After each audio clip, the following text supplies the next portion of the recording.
All right, this is CS50, and this is week 5, which is going to be our last week in C. But what that means is that we'll have, OK. But with this week, with last week, and really all of the weeks prior, have you been hopefully acquiring, if slowly and with some challenge, like some fundamental building blocks that are still going to underlie everything we continue doing in the semester, even as we transition to so-called higher level languages. Next week, indeed, we'll introduce Python, a very popular language that does not have pointers, does not have memory management at this very low level. But that's really just because someone else wrote the code that will do that for you. And it's going to make our lives easier because it means when you want to solve a problem conceptually up here to just get real work done or build something amazing, you don't have to really get into the same weeds as we have been deliberately this week and now last. But the goal ultimately is that you better understand and can better harness then all that a computer can do, even in those higher level languages. So today we're going to focus particularly on data structures, how you might structure your data in memory, which really amounts to building things digitally, stitching together ideas and concepts in memory using this new building block from last week, which of course are these pointers. Pointers allow you to store addresses in memory, like in variables. But with those simple addresses, we can sort of leave these breadcrumbs. We can point from here to there, and we can conceptually stitch pieces of data together. But there's going to be different ways of doing that. And today we'll focus first on what's generally known as an abstract data type. And similar to a type in C more generally, it does actually have some properties in it, but the underlying implementation details of an abstract data type are ultimately up to you. That is to say, an abstract data type can represent one thing and can do something, but how you implement it allows you some discretion underneath the hood. So for instance, in the world of computer science, a queue is actually a technical term. This is a type of data structure that we could theoretically build in code in C or really any other language. But a queue has properties just like queues in the real world. For instance, if you've ever lined up for something to get food in a restaurant, or go into a store, or wait for the airport to clear you, well, you've lined up in a queue being some sort of line. But what's noteworthy about queues are specific properties. They are first in, first out data structures, either virtually or in the human world, which is to say the first person in the line should ideally be served first at the restaurant, or the first person in the line should get through airport security first. By contrast, if it weren't first in, first out, you can imagine how frustrated you would be if you have this sort of inherent unfairness. In fact, if you've ever been in line at a store, a supermarket, or the like, and all of a sudden they maybe open a new line, and now the person behind you gets to kind of cut ahead and go forward, that's because they've broken the concept of the queue. So it has this inherent potential for unfairness unless you maintain this first in, first out property. This would be true, too, for like a to-do list, just for productivity's sake. If you're in the habit on paper or virtually making a to-do list, ideally, you probably want to go through that list top to bottom so that you actually get the first stuff you thought of done first, rather than always focusing on your most recent thought. Now, within the world of queues, there's generally two operations, two functions, if you will, that any queue would have, either in the real world or in the virtual. Enqueue is usually the technical term to mean adding something to a queue. But specifically, it means adding it to the end of the queue so that someone isn't cutting in line, for instance, to go up front. And then dequeue is just the opposite. opposite. When it's time for the first person in line to be served, the time for the first person in line to go through security, they are dequeued, so to speak. So a technical concept ultimately as it's implemented in code, but it's really just a real world concept. And these are in contrast to another abstract data type that we might call a stack. And a stack, much like a stack of trays in the cafeteria, has sort of fundamentally different properties. You can still add and remove things from them, but consider what happens. Whenever they clean all of the trays in the cafeteria or the dining hall, they put one of the trays down here, and then the next one on top of it, and then the next one on top of it, and so forth. But of course, which tray do you presumably take as a user of that physical stack?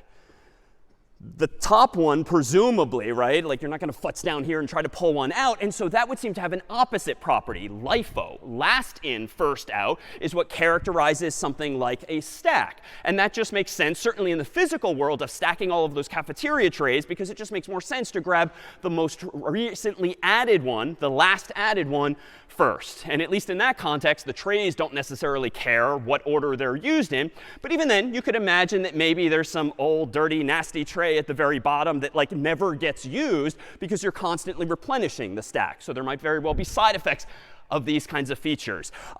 You might be familiar with using Gmail, for instance, or really any email program. What you're looking at in your inbox is technically a stack, at least if you've left the defaults configured. Why? You get a new email. Where does it end up? Not like 5 pages of emails later, presumably right at the top, and the next one's right at the top, right at the top, right at the top. And so if you're like me, you're guilty of eventually losing track of some emails. Why? Because you've pushed so many more emails onto the stack that you sort of lose track of the things you got earliest. Last in, first out, though, is maintained. The most recent email you get might very well be the first one you reply to, but that's not necessarily good for responsiveness to everyone else out there. Similarly, if you store like all of your sweaters in a stack like this, like a pile of black ones below which is a red and then a blue, stack might be perfectly fine for keeping things organized. It's sort of the sane way to do it if you just have a shelf in your dorm room or home. But what's going to be a side effect of using a stack to store your sweaters if they're these in this way, as opposed to a queue? Yeah? It's harder to get the red and blue ones. So presumably, you're going to much more often wear, for instance, if you will, black instead there. Now, the operations for adding things to a stack are similar in spirit, but just different vocabulary. You push something on top of a stack. Even though it's more like in the tray world, you sort of place it or rest it. But pushing means adding something to the top of the stack, and popping means removing something also from the top of the stack. So it's not a matter of enqueuing at the end and dequeuing at the beginning. With a stack, everything's happening on top. You're pushing onto the top and then popping off of the top. Now, when it comes to actual code, how might we implement something like this? Well, let's just focus on really how you might implement the data structure itself, and we won't implement any functions. You might implement the notion of a stack like this. We've seen typedef before. It just means define a new type of my own. Struct means here comes a structure, aka a data structure of one or more variables within. And let's suppose, like last time we defined already like a person data type using a separate typedef, and every person has like a name and a number or whatever. Let me just stipulate that person exists already. So here you might have, to implement a stack, an array called people of some capacity. Maybe it's an array of size 10 or 100 or whatever. This is a constant here in this context, capacity. And every element in that array is a person structure. And I now have this too, size. Now this almost seems like a synonym for capacity, but maybe intuitively, anyone want to propose why I'm apparently maintaining separately the capacity of the stack, but also the size of the stack? Why these two distinctions here? Yeah? Capacity is how high the stack could be. Yeah. Size is how high it actually is right now. Perfect. The capacity is how high the stack could be, like how much room is there for those sweatshirts in my closet, for instance, whereas size is just literally at this moment in time how many sweatshirts are in the stack. It's either capacity or fewer, presumably, in total there. So what is capacity? Well, we could implement this in, perhaps a familiar way. I might just define a const somewhere else in my code of type int that just defines it to be capacity 50. But what perhaps is going to be the downside of implementing a stack in this way, of using an array inside here? Like, what's a downside now of implementing a stack using an array and this size variable within? What's a caveat here, perhaps? Any hands? Yeah. OK, so it's going to be harder to reach elements that aren't the last one. That is the most recently added one. So there could be some sweatshirts, so to speak, way down below. So we've seen that before, too. But at some point, too, a limitation of this design is what it's going to be finite, right? I can maximally fit, in this example, 50 sweatshirts or 50 emails or 50 cafeteria trays, which is fine. But at least it's indeed finite. And at least in the computer's memory, it might be nice to use more and more and more, maybe as more things are getting added to the computer. So maybe I make this 500, or heck, why don't I make it 5,000 or 50,000? Well, what's the trade-off there? If I want to have enough room to grow, it seems like I should just crank up the value of capacity endlessly. But why might I not want to change the 50 to 500 or 5,000 or 50,000? What's the trade-off there, perhaps, just intuitively? Yeah? OK, you don't want to touch memory that you're not supposed to be touching. And in this case, that wouldn't be a risk per se unless you indeed overflow the stack. But there's a related issue in asking for that much memory. What would another downside be?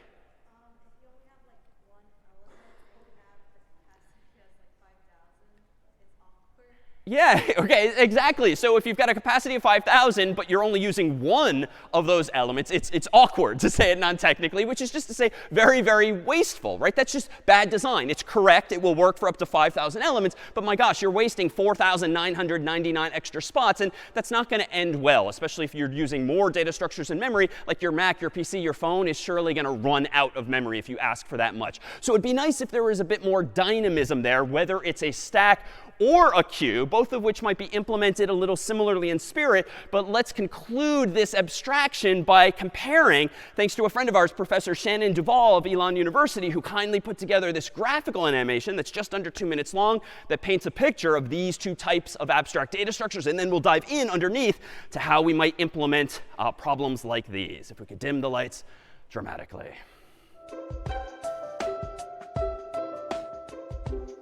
Once upon a time, there was a guy named Jack.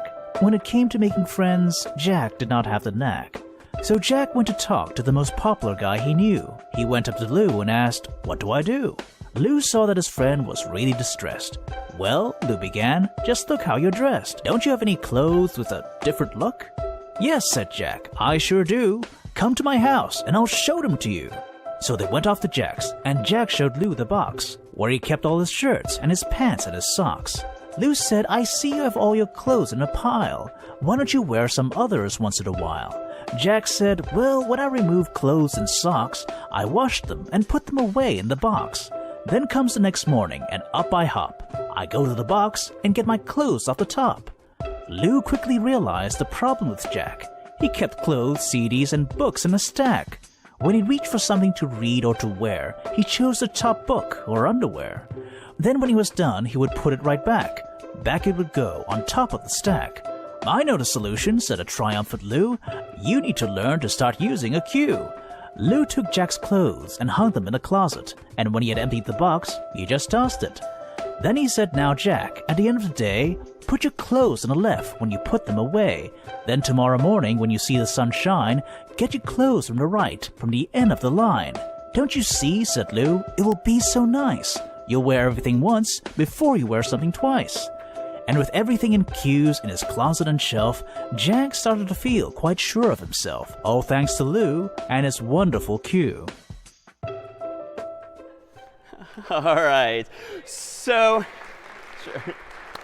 So that paints a picture of these two abstract data structures. But if we really were to dive underneath the hood, we could implement them in a number of different ways. But we really, I think, need some building blocks via which we could solve problems like those. And we'll see today, too, some others as well. So let's rewind back to week 2, where we introduced you to your very first data structure. That is an array. And an array, recall, was just a chunk of memory whereby elements were stored by design back to back to back. It's an array of contiguous memory specifically. So with an array, we could certainly store not just one thing, but 2 or 3 or even more. And so, for instance, if we treat my computer's memory as this sort of abstraction here, and pictured here are 3 bytes or some multiplication thereof, suppose we're storing in the computer's memory an array of size 3, storing the digits 1, 2, and 3.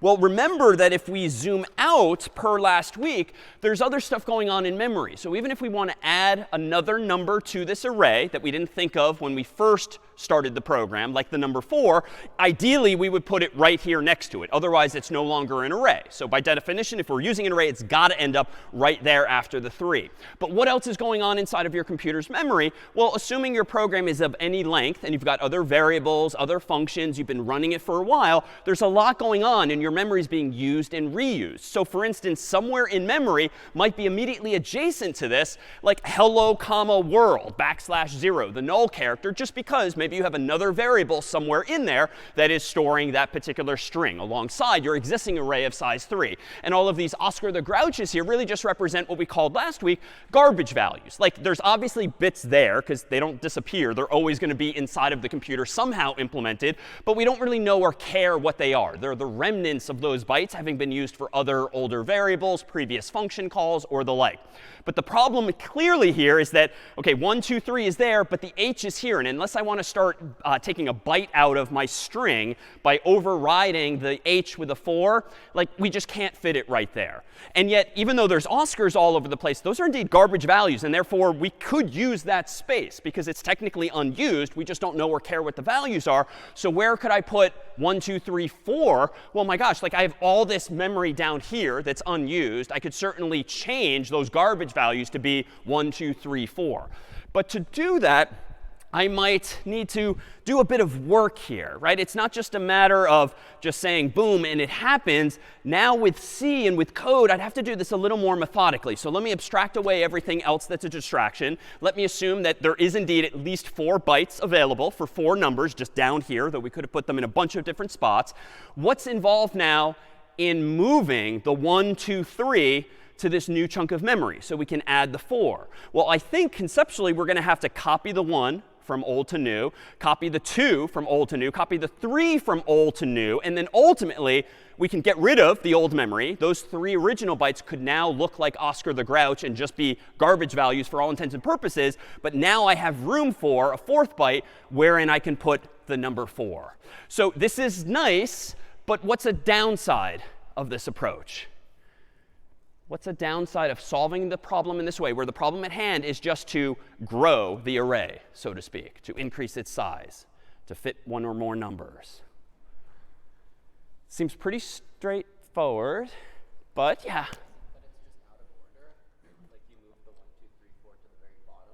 OK, maybe it's out of order, but I think that's OK because the order is just matters that it's relative. So long it's still contiguous, back to back to back in a different chunk of memory, I think we're OK there. It's not like I changed it to 4, 3, 2, 1, but a reasonable hunch, yeah. Yeah, like I didn't really plan ahead here. Like if I have to add another number like 5 or anything else, well, I might have to jump through these hoops again. Maybe I get lucky and maybe there's space there, but not if I have other variables and other things going on. That too might be used at some point. Other thoughts? Yeah. Slow efficiency. Why?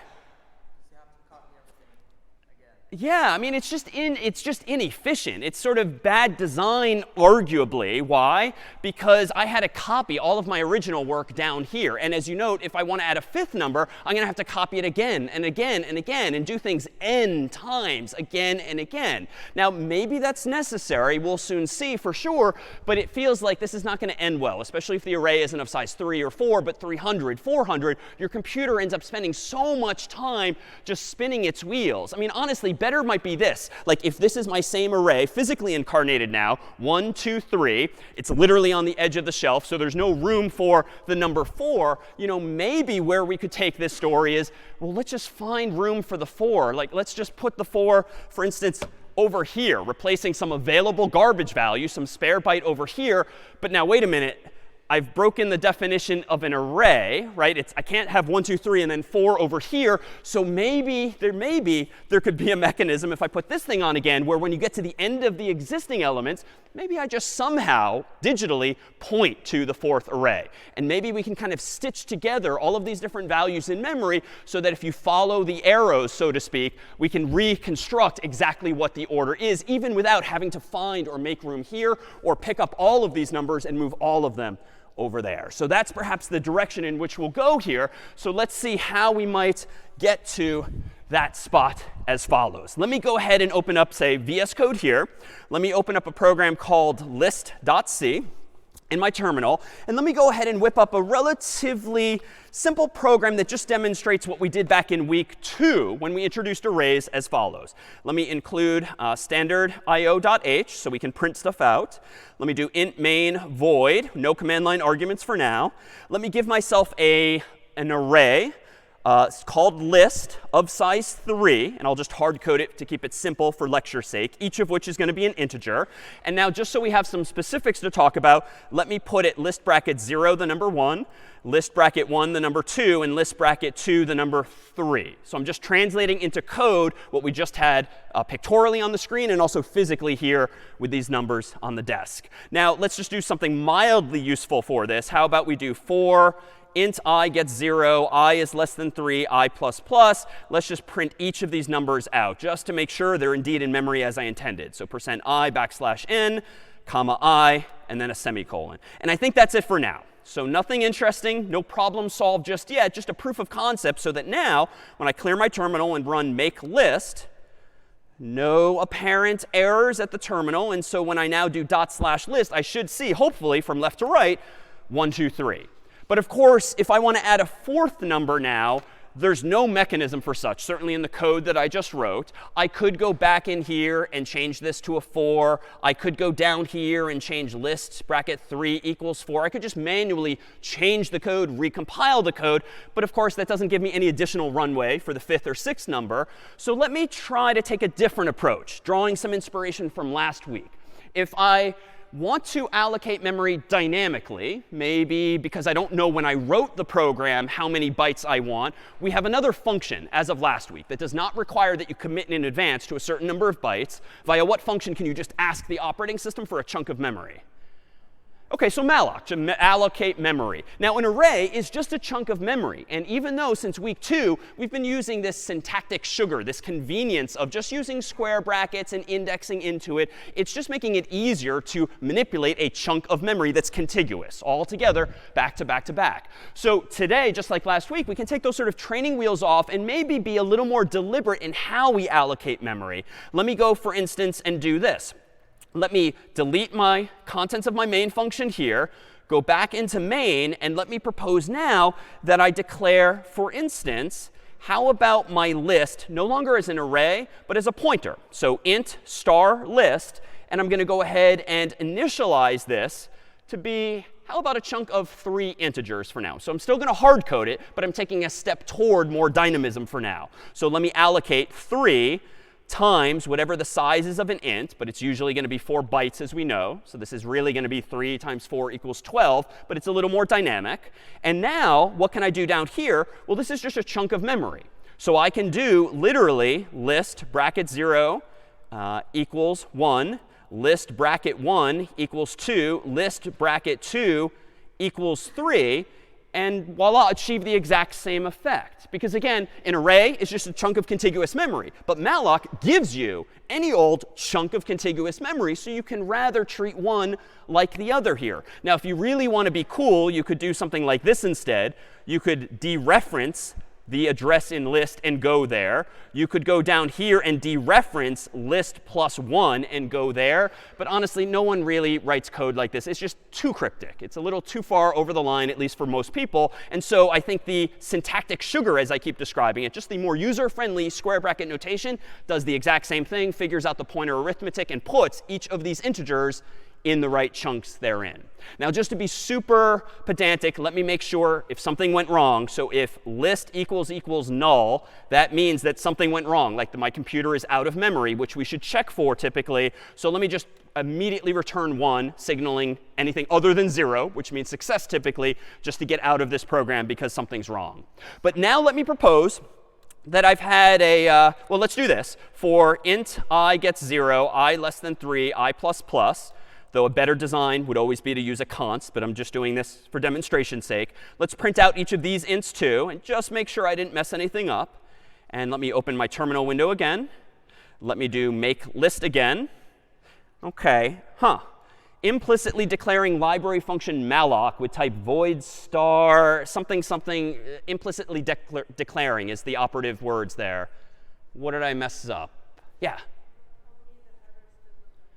Yeah, I forgot the header file in which malloc is declared. I remember now, OK, that's in standard lib.h. And it's fine to look stuff like that up if you forget. So let me include standard lib.h. Now let me clear my terminal, run make list again. OK, now we're good. /list.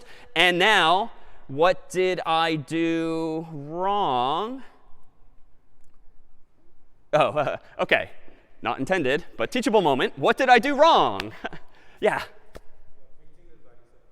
Yeah, I'm printing the values of I instead of what is at location I in the array. So what I actually meant to do was print this out, thank you. So now let me recompile, make list, /list. And now, OK, those are the 3 values I was expecting, not the indices thereof. Now let me propose that for the sake of discussion that I regret having only allocated space for 3 integers.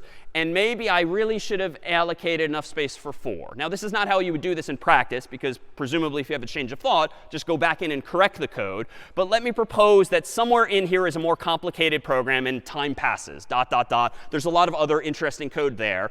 But at some point, I might want to give myself more memory. So how can I do this? Well, let me just ask the operating system now for 4 new bytes of memory so that we can, at least in version 1, implement the idea on the board where I just copied the 3 bytes into the new 4 bytes and then added a 4th value. So I'm going to use malloc again, and I'm going to say here's a new pointer. I'll call it temp. TMP for short, which is quite common when you just need it briefly. I'm going to then call malloc again. I'm going to say give me 4 integers using size of. Let me again make sure. So if temp equals null, something went wrong. So let me just immediately return 1. And for good measure, before I return 1, let me free the original list so that I don't leak memory. So I'm not just immediately returning 1. I'm being a good citizen and remembering, well, if this malloc call did succeed, and indeed I got as far as line 18, but then line 18 failed, I should free the memory that I previously mallocked. So again, that's the rule of thumb. If you allocate it, you should be the one to free it, even before you're about to quit. Now, once I've done that, I think I need to do what we did pictorially on the screen, where I need to copy the 1, the 2, the 3 from the old array into the new. So how might I do this? Well, let me give myself a loop. So for int I gets 0, I less than 3, I plus plus, because the size of the original is still the same. Let me go ahead and treat the new chunk of memory called temp as an array itself. And so I can absolutely use these square brackets just like before. It's just a chunk of memory. I'm treating it like an array. And let me add to that value whatever's at the original list at location I as well. So this, again, is just this exercise of copying from old to new, step by step, the 1, the 2, and the 3. But I still need one additional step. If my goal at hand now is to have ultimately a 4th value here, well, I'm just going to hard code this for demonstration's sake. And I'm going to go to the very last location of temp, which is of size 4, which means the last element in temp is temp bracket 3, because it's 0 indexed, but there's 4 total spaces there. And I'm just going to arbitrarily, for the sake of discussion, put the number 4 there. And that is what happened when we proposed changing the final garbage value there to that 4. But now I need to do what the slide did for us sort of magically on the screen. I should now do a couple of final things. I should free the original list, which I've not done yet, because I only called free earlier in cases of error, and that was just to be safe. I can now free the list. And now if I want to inform the computer that I want list, quote unquote, my variable called list, to point at not the old chunk like it originally did, but the new chunk, I think I can just do this. List equals TMP. And again, that's just saying that if list is a pointer, which it was, because look at the very top line here. On line 6, I declared list to be a pointer to a chunk of memory. Temp, meanwhile, is a separate pointer to a chunk of memory. So down here, this line 33 is just a matter of my saying, OK, now, henceforth, because I've already freed the old chunk of memory, my list variable should point not at this chunk of 3 bytes, but this chunk of 4 bytes, or really 12 in total now. Or rather, 16 now, because we have 4 such bytes. Questions now on this code, the point of which was quite simply to demonstrate how we could implement in code this idea of fairly correctly but inefficiently allocating a new array of sufficient size and then populating it with a new 4th value. Questions on what we've just done here? No? Yeah?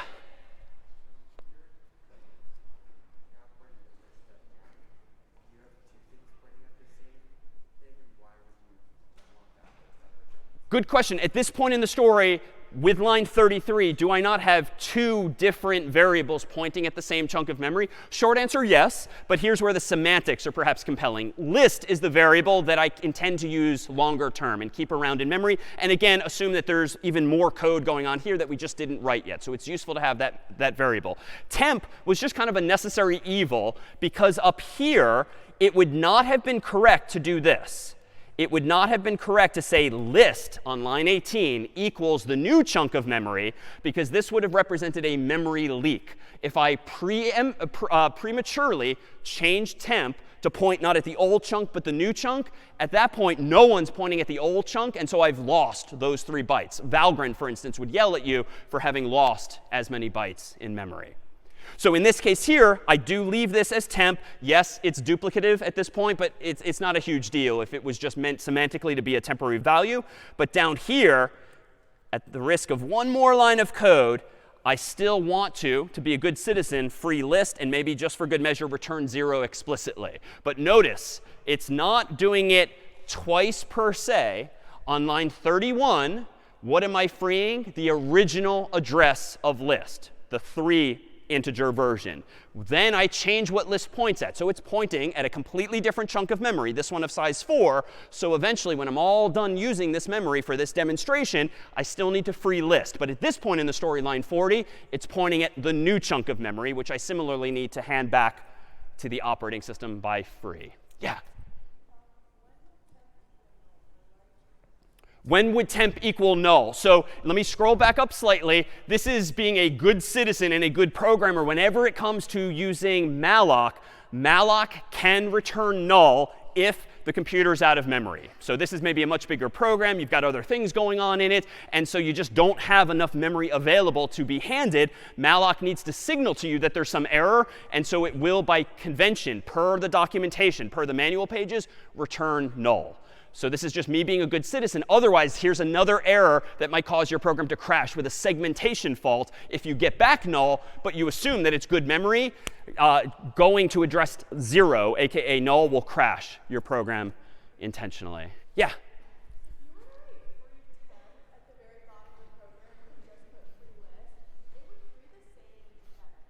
Correct. If I were to change my final line 40 here to be free temp, this would also work as well. And here, this is really a matter of design. It's a very nitpicky thing. We could probably debate it. But because at this point in the story, my main variable for remembering where the list is called list, this is sort of the more responsible way to do it, freeing the list, just so that my colleagues, my TA, doesn't sort of wonder, why are you freeing temporary memory that you already freed? Like, it just is a semantic thing at this point. But good instinct. It would also work, correct? Maybe just not good design.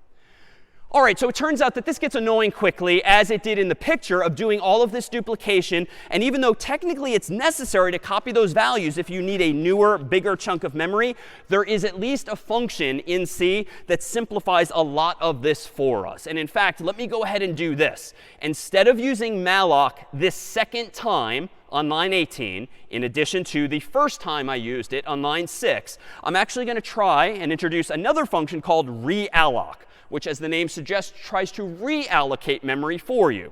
And it works a little differently from malloc.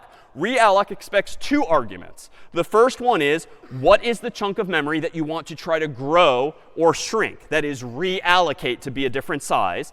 And then you specify what size you would want. And indeed, in this case, I want 4 times size of int. And that will now give me, hopefully, a new address of a chunk of memory that's big enough to fit all 4 numbers. But what's wonderful about realloc is that it will handle all of the copying for me. So in fact, I'm going to go down here. I'm going to get rid of all of this extra for loop. And what I'm simply going to do instead is this. Once I can trust, after lines 18 through 23, that realloc worked and it didn't return null because I'm out of memory, I can just say, OK, just immediately remember that the new list points at this new chunk of memory instead. And then I can still now do this line, but I can tweak the semantics here and just say list bracket 3, the new final location in the new list is 4. I don't need to free this here. I don't need to do this. All I need now at the bottom is the final for loop to just print out these values. So in short, even though that was somewhat quick, using realloc just moves the entire copying process that I implemented myself a moment ago using a for loop. It just moves it to realloc and lets it deal with the copying for me. It's no more efficient, but at least means I'm writing less code, which is more pleasant. And hopefully, the people who wrote malloc or realloc are smarter than me, and they just will introduce bugs with lower probability too. All right, that was a lot. Any questions? Good question. Why do you still need to make list equal temp as I did on line 24? So ideally, I would do this. Ideally, I would just change this line 18 to be list. That is to say, or actually, even better, ideally, I would just say realloc this list to be of this new size. But again, things can go wrong when allocating memory. You need to check a return value to see if it was successful or not. And so we need to use a return value. OK, so let's not introduce temp. Let's just use list. But here's where a memory leak might happen. In the off chance realloc fails and doesn't have enough memory for your 4 bytes, therefore, it returns by definition null. You can't overwrite the original value of list with null to then check it. Why? Because now who remembers where the original 3 bytes were? If you prematurely change the value of list, you've lost. You've leaked memory in that sense. And so that's why, let me undo this change, I declare a temporary pointer for the sole purpose of making sure I can check the return value. And then once it's good, now I'll update the value of list. So it's sort of doing a switcheroo by making sure first that you have a new value to swap with the old. Other questions on this code? Yeah?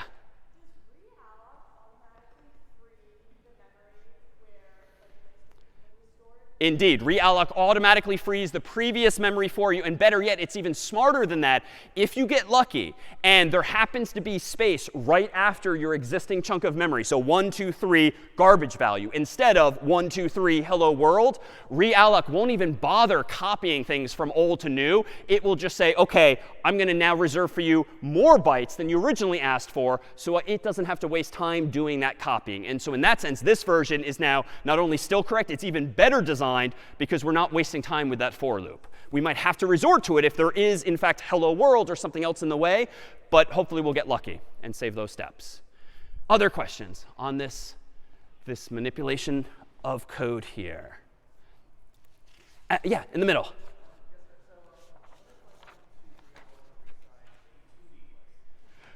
What if you want to resize a 2-dimensional array? So very similar in spirit, whereby you can use the same trickery. Let me wave my hand at that for now, just because I think that's going to sort of significantly increase the complexity, but very same primitives. Ultimately, a 2-dimensional array is essentially just a doubly long or quadratically longer list of memory that, using square bracket notation, is doing some of that mental math for you. But it's fundamentally no different of what's going on underneath the hood.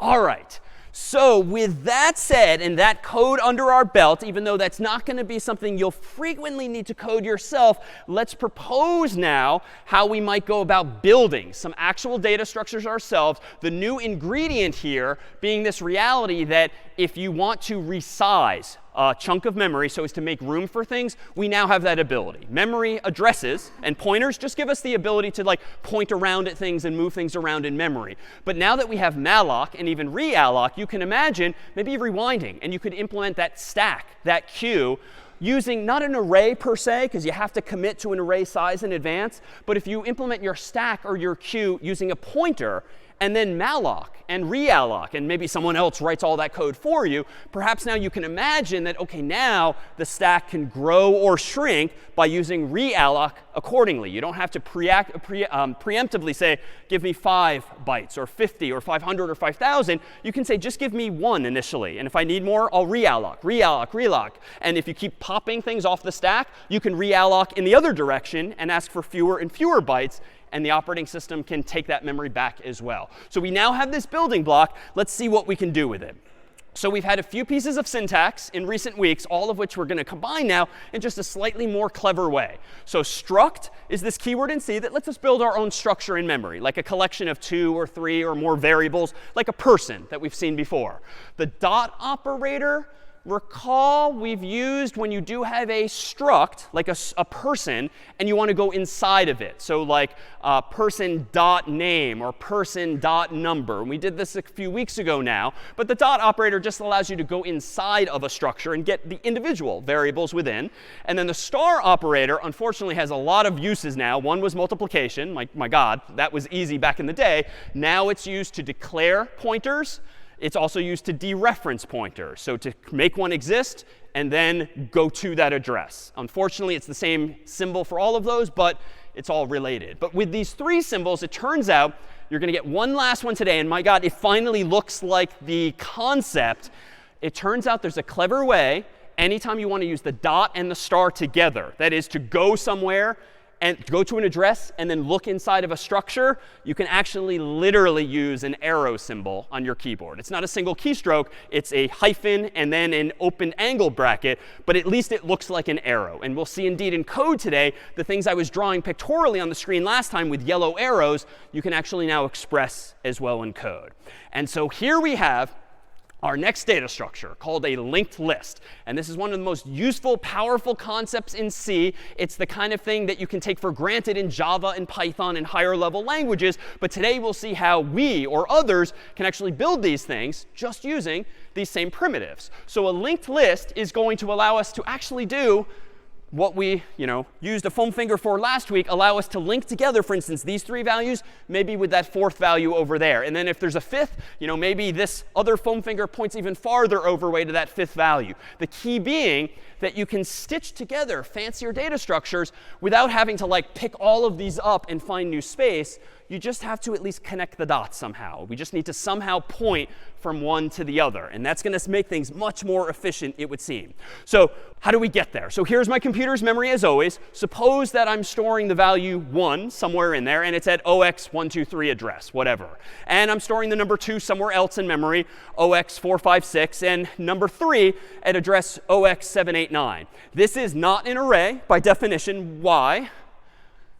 Even though it's the only 3 things on the screen, what makes this not an array?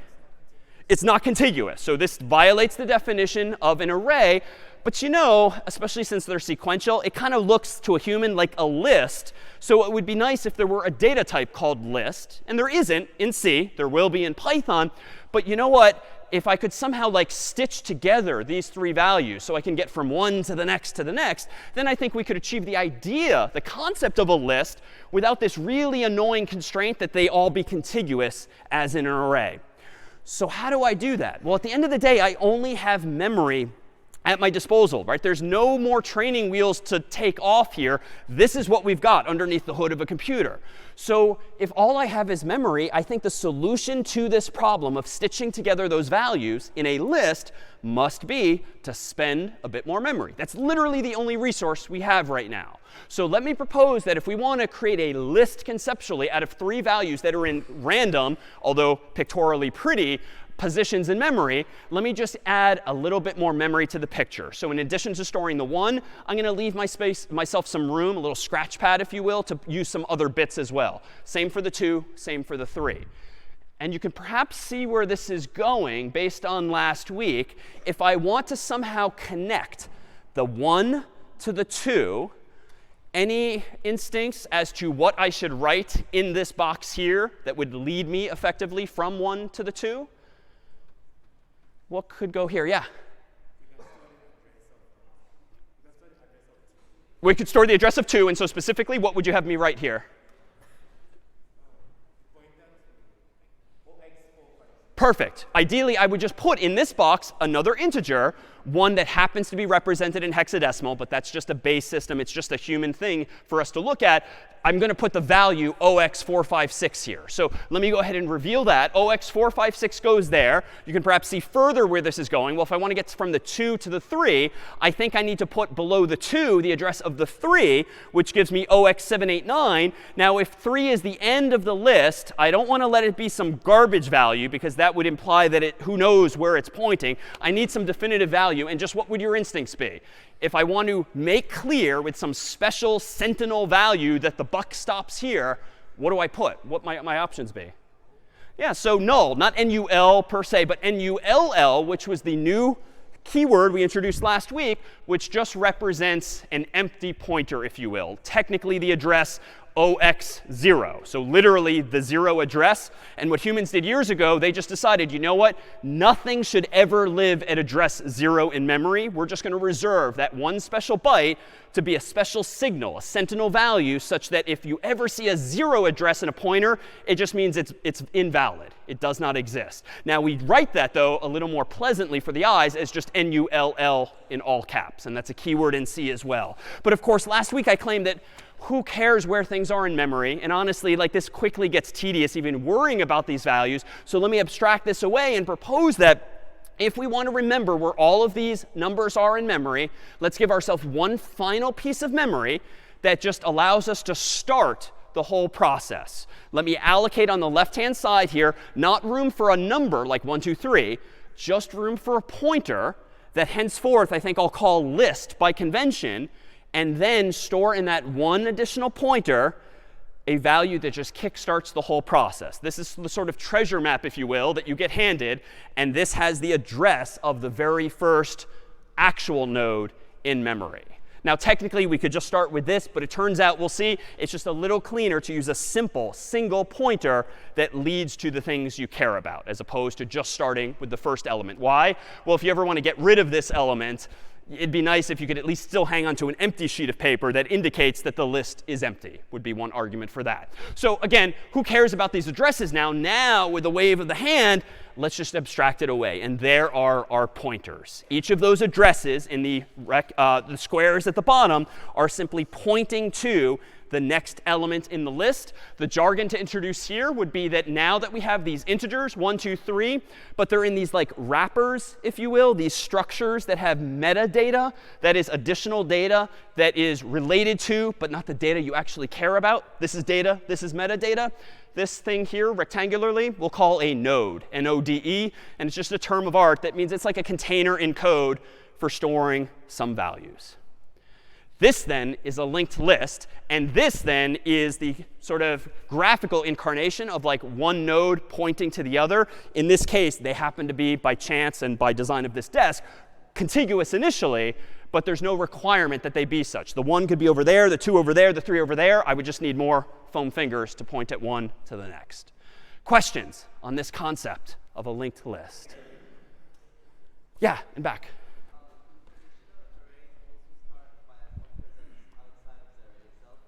Can you say that again?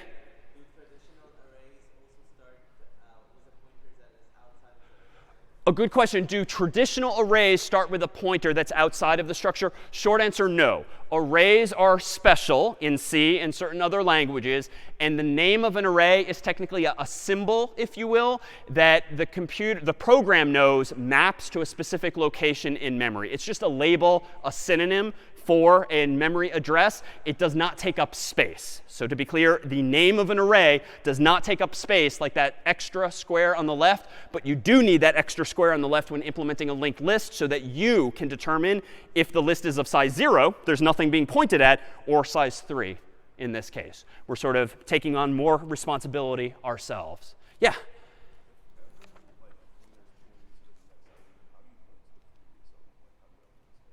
How do you point to the next element? Can you elaborate? Each element is pointing to the next one. How does 3 per se like point to like the first or the next? Good question. If each of these elements is pointing to the next, how does 3 point to the others? Short answer, it doesn't. At least in this design, we have more technically what's called a singly linked list. And as the arrows imply, it only goes in one direction. So if you somehow find in code, maybe a for loop, maybe a while loop, somehow you're sort of in code over here, you have no way in code to go backwards unless we change this to a doubly linked list where I add another box that lets me have arrows in both directions. Or maybe I just kind of make it circular and I connect the 3 back to the 1, which you can totally do, but that tends to make life harder because now you have to figure out when you're stuck in a loop in your data structure, but it's doable as well. But as is, it's a dead end by design. Other questions on this design here? All right, well, how might we implement this structure in code? Well, let me just connect the dots to something like we've seen before here. Like this is how, a couple of weeks ago, we introduced the notion of a person. And we claimed a person might have a name and a number. Last week, of course, we took off some of these training wheels. And a string is really technically a char star in both cases. But really, there's no conceptual difference beyond that. But let's use this same paradigm to implement a node as I described it in that picture. So let me get rid of the name and the number, because that's related only to a person. And let me rename this structure, for discussion's sake, to node. That then invites the question, well, what needs to go inside of a node? Well, minimally, an integer. But this is now where we need to think a little harder, just conceptually, even if you have no idea how to type it at the keyboard, what else needs to be part of a node based on these rectangular pictures that we've drawn? What more do we need? Yeah? Yeah, we need a pointer to another node. So if I don't know how to implement this yet, it could be something like, pointer to another node. How do I do that? Well, you know what? It turns out you would ideally say this. If you know that the next node is itself a node by definition, well, anytime we've needed a pointer, we just use the data type and a star. And I'm going to arbitrarily, but I think reasonably, call this second square at the bottom of those rectangles next as the name of my attribute here. But node star just connotes that the next variable is going to be not a node per se, but the address of a node. And that's exactly what we did. You had me put 0x456, 0x789 in that box, which is the address of another node. So the way we would express this in code would be node star next. But we could call the variable anything we want. Now, this is a bit of a white lie, but we'll fix this right now. This code won't actually compile. C takes you pretty literally, recall. And if you use some term at the top of your file that you don't define until later in your file, you're going to see some error message, right? We've seen this when I've messed up and I forgot to include the function prototypes at the top of my code. This is related in spirit. I seem here on my 1, 2, 3, 4th line of code, I'm trying to use this new term of art that I invented here in my code called node, even though it's a CS term as well. But nowhere above this, it would seem, did I even define what a node is. It's not a data type in C. Every computer scientist knows what a node is, but it doesn't come for free with the language. So I need to do something else. Like I need this word here to come first so that I can use it here. And so we have this sort of catch-22. Like how can a structure be self-referential, that is, point to another version of itself if the word doesn't yet exist? So the solution to this in C, which we didn't need for a person because there was no notion of listing, connecting as a list, we need one more keyword here that we didn't need for a person, and we reuse that keyword here. So kind of an annoying detail, but if we preemptively call this whole thing struct node, you can now refer to the thing on the inside as a struct node star, but then you can shorten the name of the whole thing from struct node to just node. sort of an annoying sequence of steps, but in short, anytime you're building a node, a linked list in memory, this is just the paradigm. You use typedef, struct, the name of the thing you want to define, like node. You use that name on the inside if you want to point from one to another, and then you can shorten it down here to just be called node. Questions then on this code here? Questions on what we just did? Well, if I rewind just a moment to that final picture, what would be the upside, to be clear, of having jumped through these hoops and added this complexity, if you will? What problem did we just solve by linking together these three values, to be clear? Yeah? Making lists that are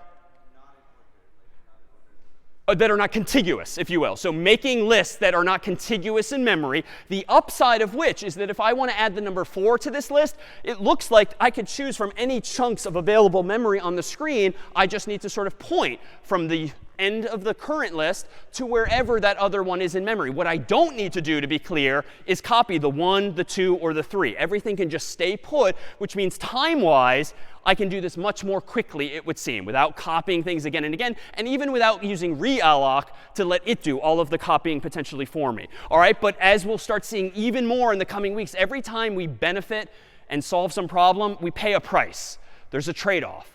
What is a downside, as you might perceive now, of using a linked list instead of an array? Yeah? Yeah, I mean, we use twice as much memory because now, in addition to storing the integers 1, 2, 3, I also need to store a pointer for each of those. And honestly, even this picture is a bit of simplification. Technically, in most systems today, each int would be 4 bytes. Technically today, most pointers, though, would be 8 bytes. I just didn't want to draw this weird shape on the board where the bottom square is even bigger than the top square.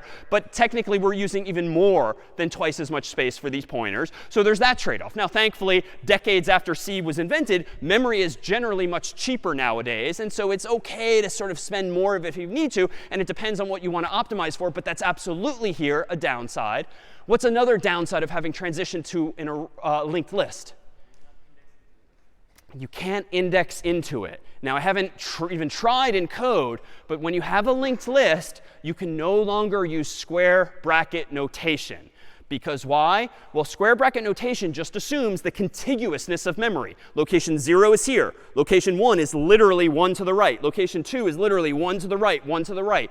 These things, even though I've drawn it from right to left to just keep things pretty, there are gaps here. And this is just my interpretation of this. These gaps could be big. They could be narrow. They could be down here, up here. They could be anywhere so long as we're linking things together in this list. The computer can't just use bracket 0, bracket 1, bracket 2 anymore because it can't do simple arithmetic and jump to like the middle. And now here's perhaps the worst price we've paid. If you don't have square bracket notation, or really you don't have contiguousness, what algorithm did we just sacrifice for this dynamism? If you rewind even back to week 0, and we gave it a name in week 3, what algorithm can we not use now if we can't assume that the memory is back to back to back to back? Binary search. Why? Because binary search, just like the phone book back in the first week, requires being able to arithmetically jump right to the middle. Right? Take the total length of it, divide by 2, and boom, you're right there in the middle with some simple arithmetic. Here, they might be laid out, again, with these big or small gaps. There's no simple math I can do to just jump immediately to the one in the middle. And in fact, again, if this TV were bigger, the 2 could technically be in memory, be way down here, or even way over here. The foam finger could be pointing in any number of directions, depending on where malloc put the thing. There's just no way to do binary search. And so it would seem that we've paid another price, indeed, in terms of its performance. We're now talking about linear time again. So that's a regression. Now, that's also a lot. Feels like a good time for some muffins and fruit out in the lobby. And when we come back, we'll try to solve the problem we just created. So see you in 10. So we are back. And let's see if we can't now take some of these higher level concepts of like stitching together these nodes in memory and translate it to some actual code. But we'll do it step by step first before I actually start writing it in VS Code. So if, Carter, you wouldn't mind helping me step through with some visuals, let me propose that line by line we solve some of the problems that we've just created for ourselves in building this thing in memory. So let's go ahead and first consider how we could build a linked list containing the numbers, indeed, 1, then 2, then 3. And let's translate each of those steps to code, and then we'll put it all together into something that actually runs. So how about the first step here will just be this, to declare a pointer called list that initially has no value, at least at this point in the story. List is the name of the variable. Node star just means that this is essentially going to be our little square over here that points to the beginning of the list. Of course, it's ideal if it ultimately has a value, because when we initially call this line of code, it just gives us, indeed, that square over here on the left, but it's got a garbage value because there's no equal sign on the other side there. So let's propose that we do one more step here and actually initialize it to null, so that if only we know that it's not garbage, it at least has some known value. And null is a good way of signifying that at this point in the story, the list is empty. Indeed, null indicates there's no nodes in the list. So that picture would now look like this, whereby let's just draw, instead of writing null everywhere, I'll just leave the squares blank when it's not a garbage value per se. It's literally OX0 or null. All right, so that's it for building a linked list of size 0. Like, we're sort of done then, but we want to now add a 1, and then a 2, then a 3. So next step here might be this. If I want to allocate the first of my rectangles on our previous picture, I'm going to call malloc, and I'm going to ask for enough memory to fit a whole node. Now, technically, I think that's going to be like 4 bytes for the int and 8 bytes for the pointer, even though I did not draw it to scale on the board. So that's technically going to be, what, 12 bytes? But again, size of node just figures out how many bytes I actually need dynamically. That's going to return to me the address of that chunk of memory, which apparently I'm going to store inside of a temporary variable called n for short for node. But let's see what this does pictorially. So when this line of code is executed, I first get on the left that variable n. It's got a garbage value by default because I haven't executed the whole thing from right to left. Meanwhile, on the right-hand side of the expression, I've got now a node somewhere in memory. It happened to be free here. This is where malloc put it for me. But it does have 2 garbage values initially. But because it's a node, per my type def earlier, every node I proposed is going to have a number and a next pointer. So we can see those labeled here. But they've got 2 garbage values initially. But all I care about initially is that ultimately n is pointing at that chunk of code. So initially, if we could back up 2 steps, we have 2 steps. So we have one step forward. We have this line of code gives us this variable here, which has garbage. When this side of the expression is executed, that allocates the memory. And then when we copy from right to left the address of that chunk of memory, that's what gives us conceptually this arrow, and the garbage goes away because that's a valid pointer now. Of course, there's still 2 garbage values there because we haven't set this node to store a number like the number 1. So let's go ahead and execute one other line of code like this, which, while cryptic looking, is just an application of ideas we've seen in week 4 and prior. Star n means to start at this variable and go there. Follow the arrow is what the star or the dereference operator does for us. And then the dot operator, recall, when we first introduced structs, like for a person struct, allows us to go at the number field or the next field. So if I do star n, and then in parentheses to make sure order of operations is preserved, dot number, and then assign it the actual number 1, which puts the 1 in the top of that rectangle. Now, admittedly, this syntax is not very user-friendly. It's annoying to remember. You have to have the parentheses. So there's another syntax for this. Whenever you're doing 2 things like this in code, dereferencing a pointer that is going to an address, and then further using the dot notation to go inside of the structure you find that, wonderfully C gives us this syntax whereby you can just change the star and the parentheses and the dot to just be an arrow. And again, it's not a single character on your keyboard. It's a hyphen and then an open angled bracket. But I kind of like the semantics of this because this code now pretty much matches the picture. N arrow leads you to the value that you want to access or ultimately change in this way. There's one step, though, we've forgotten, of course, which is that we can't leave this garbage value here because the garbage value is some unknown value that effectively is pointing who knows where. And we don't want to accidentally misinterpret that garbage value as being a valid address and risk going there. So, of course, what value should we put here instead? Our old friend null, just to signify that this is indeed the end of the list. And we could do that with a line of code like this. And again, we'll connote as much by just leaving that empty box blank. So now we have a list of size 1. Let's go ahead and add the second number to it, as with these lines here. List equals n allows us to remember that indeed we have this list here. So if we can step one step forward, here's what the picture now looks like. And technically, let's go one step further here. This is now really what's going on in memory once my list of size 1 exists. My main variable called list is pointing at exactly that first node. At this point in the story, I don't need to know or care about the temporary variable that I called n, even though it might very well still be there. But indeed, this now represents that linked list. Let's now indeed add the number 2. So with the same line of code as before, I'm going to allocate another node, size of node. Ideally, I would be checking for null here, but we're doing the juicy parts only on the slides. Let's now go ahead and depict that. So what happens with this? This brings back our n pointer, which might have been there the whole time, but we're doing this step by step. It's a garbage value, though, because we haven't yet copied from right to left. Malloc, of course, gives us a second chunk of memory, which maybe ends up there with 2 garbage values by default. I've omitted the labels now just because they're still going to be number and next, respectively. Once we copy from right to left, the garbage value indeed becomes an arrow. Oscar disappears because it's now indeed a valid pointer pointing here. Now, the values themselves, number and next, are invalid garbage values. So here is where we can now start using our new syntax, like the arrow notation, or the star and the dot if you prefer. And we can change the value of n, follow the arrow, to number, and that becomes 2. Similarly, we can do this again and set n arrow next. So start at n, follow the arrow, access the next field, and set that equal to null. Now, we're not quite done yet because we haven't actually linked things together. So here's now where things get interesting. How do I combine these two? Well, let me propose this. Let me propose on our next line here, we actually update for now list equal to n. That is to say, whatever address this is, whatever it's pointing at, change list to be the same address. That is, point at the same thing. So if n is pointing here, let's change list to point here. And go ahead and do that, Carter, if you could. I don't like this. Can you go one further step? This is bad. What is wrong about my sequence of operations here where I updated list to point at my new node? Yeah.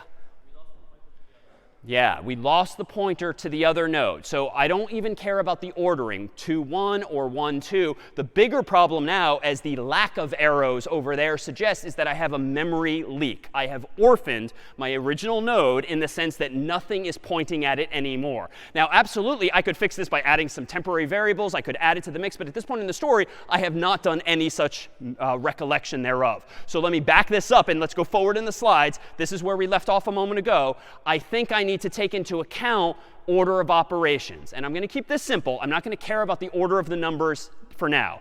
I'm fine with a list that is 2 and then 1. So with that said, let me go ahead and update, I think, this box here to point at my original node. So let's see how we can do this in code. OK, n arrow next. So n arrow next should equal the current list. And this is a little weird again, but recall what list is. List is this pointer here that just contains the address of the original address of the list. Or, equivalently, it contains this arrow, whatever it's pointing at. So what this means in this line of code, n bracket next means start at n, follow the arrow, access the next pointer, and set it equal to whatever list equals. So if list is pointing here, then next should point there as well. This, I think, is safe because now we have redundancy. Now we've got 2 pointers pointing at the original list. And now I think we can do another step whereby we update list to equal n. Same line of code before that got us into trouble, but I'm doing it second now instead of first. When I execute list equals n, this now sets list equal to the same thing that n equals. And so now I have successfully inserted my new node containing 2 into the list. And in fact, if we advance one more, we can just clear up the clutter, assume that the temporary variable is gone from the story. Now we have a linked list where, admittedly, ordering is wrong. It's 2, 1 instead of 1, 2. But at least it's linked correctly, and I didn't orphan or leak any memory. Questions on this sequence of steps here? Yeah, and back.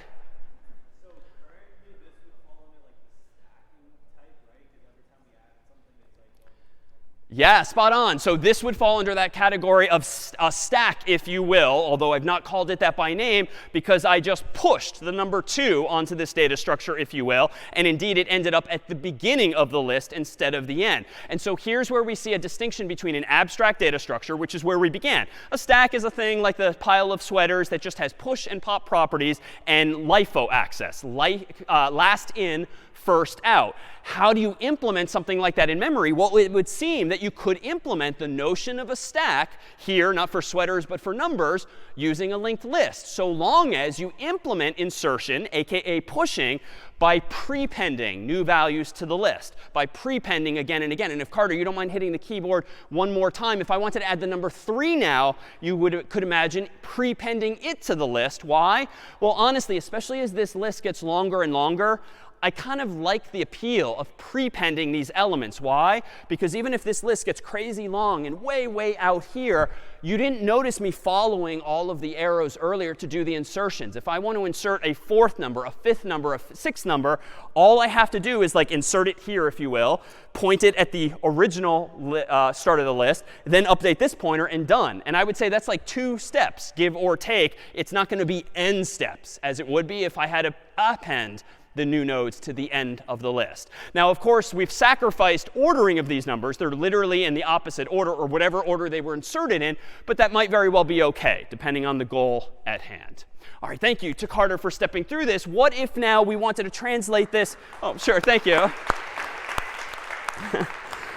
It's all for you, none for me in this example. So here we have perhaps a way of translating this now to some actual code. And this will be the last of like the sort of intense code here, just to give you a sense of how we can translate this idea now to actual steps. So this is list.c in VS Code here. Let me go ahead and make a couple of changes up top. Let me go ahead and how about declaring a node using typedef, struct node using our new framing as before. I'm going to give every node a number, as I proposed, and every node a pointer to the next element, which is going to be implemented just as before. And I'm going to simplify the whole name as just node. So all of that is the exact same typedef that we proposed earlier. Now, let me go ahead and get rid of all of this code, which we wrote earlier, and recall that this was the most recent version that was not a linked list. This was just an array that we allocated and then reallocated. So this is sort of the old way of doing things, but it was inefficient because we might have to lean on a for loop or lean on realloc to copy everything around. We're now going to re-implement the notion of a list as an actual linked list, not as an array. So my main function now might do something like this. And I'm going to really just copy the lines of code that we just stepped through on the board. So let me give myself a special variable called list that's going to be initialized to null. And this is just my pointer, the square on the left-hand side of the screen, that represents the start of the list. And if it's null, it means the list is empty. So done. I'm done implementing a linked list of size 0. Well, now, how do I want to run this code? Well, let me propose, for the sake of discussion, that this version of the program will take command line arguments. So I want to be able to do something like this. I want to run this program ultimately and type in 3 command line arguments like this, 1, 2, 3. And I want my program in a couple minutes to allocate 1, 2, 3 nodes and stitch them together, just like the visualization on the board. I could use getInt, but it's just going to be faster if we use command line arguments. So again, I'm just borrowing some concepts from week 2. But none of that's possible yet until I change my code here. So let's do this. Int argc string argv. But you know what? We know that strings are not actually a thing anymore. So I can change my command line argument definition to be what it really is. It's really char star. But it's the exact same thing as in week 2. Just strings are no more, at least without the training wheels on anymore like last week. And now let me do this. For int I equals 1, I is less than argc, I++. So what I'm doing with this loop is I just want to iterate over the command line argument. So I have one number at a time from the prompt. What else do I want to do here? Well, let's go ahead and how about do this? Let's get a number. So int number equals argv bracket I. So a couple of notes here. One, I'm starting my for loop at 1 instead of 0. But I'm going up to argc. Argc is argument count, how many words are at the prompt. Why am I starting at 1 instead of 0, though, given my goal? Why am I starting at 1? Yeah.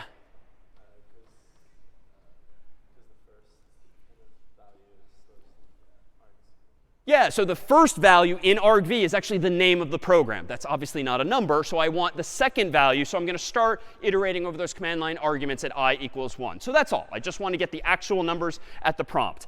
Unfortunately, argv bracket I is a string, aka char star. That is not an int. So this line of code won't work. But can anyone think back to like week 2 where we had a function for converting strings to integers?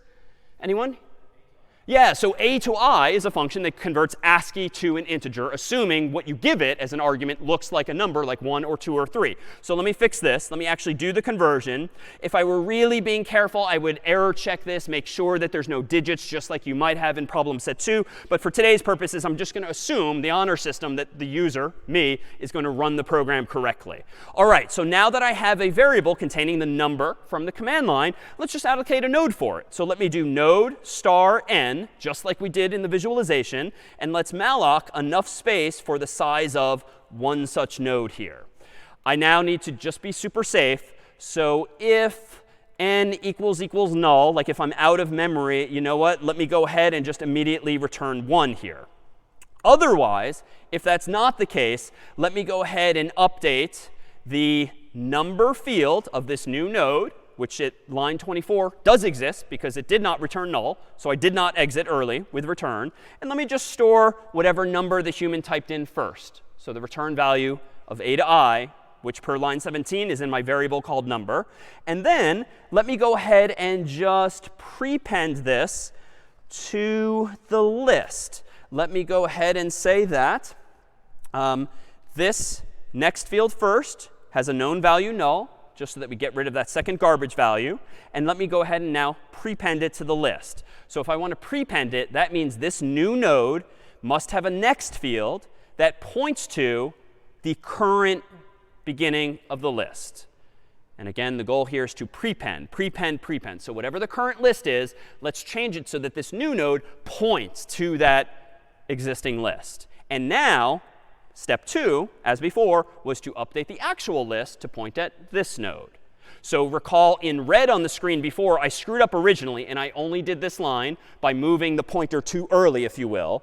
But I fixed that once Carter helped me rewind, and we got rid of the red line, which indicated error. And I just do n arrow next to change the next field of this new node to point to the existing list. So I'm not orphaning anything.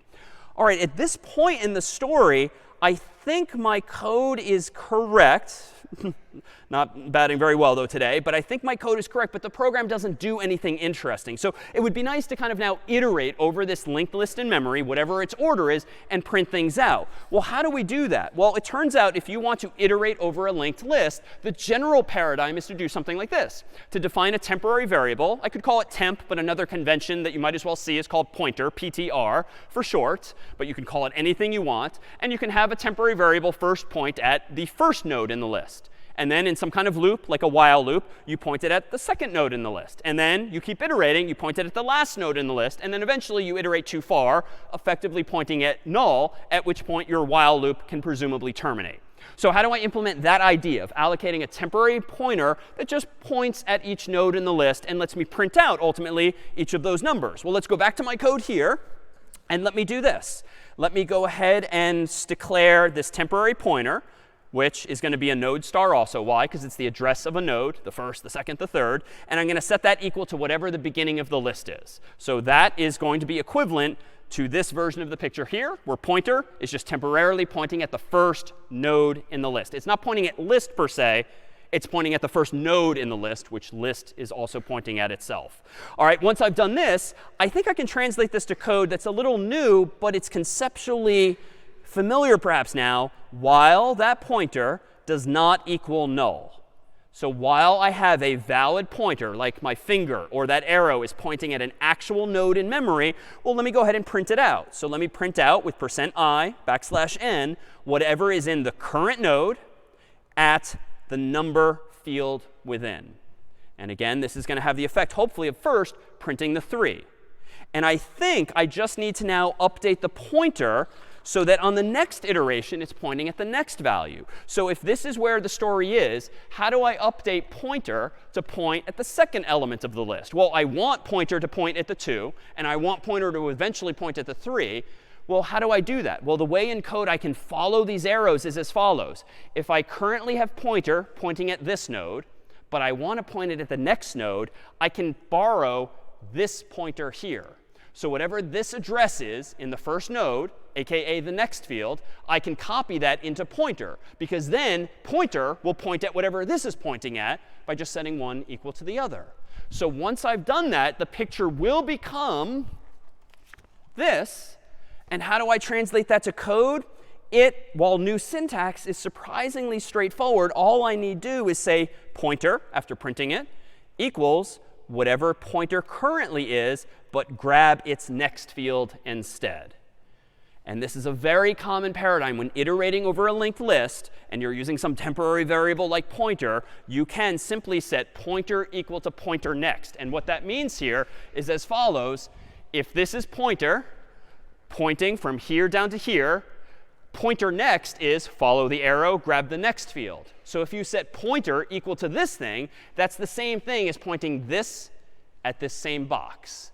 And indeed, if I advance to the next slide, even though the arrows are technically pointing at different parts of the rectangles, that's just for graphics' sake, pointer is now pointing at the second node. And when I do this again on my next iteration, it points at this. And then this last step, notice, when I keep doing pointer equals pointer next, this will become eventually this value.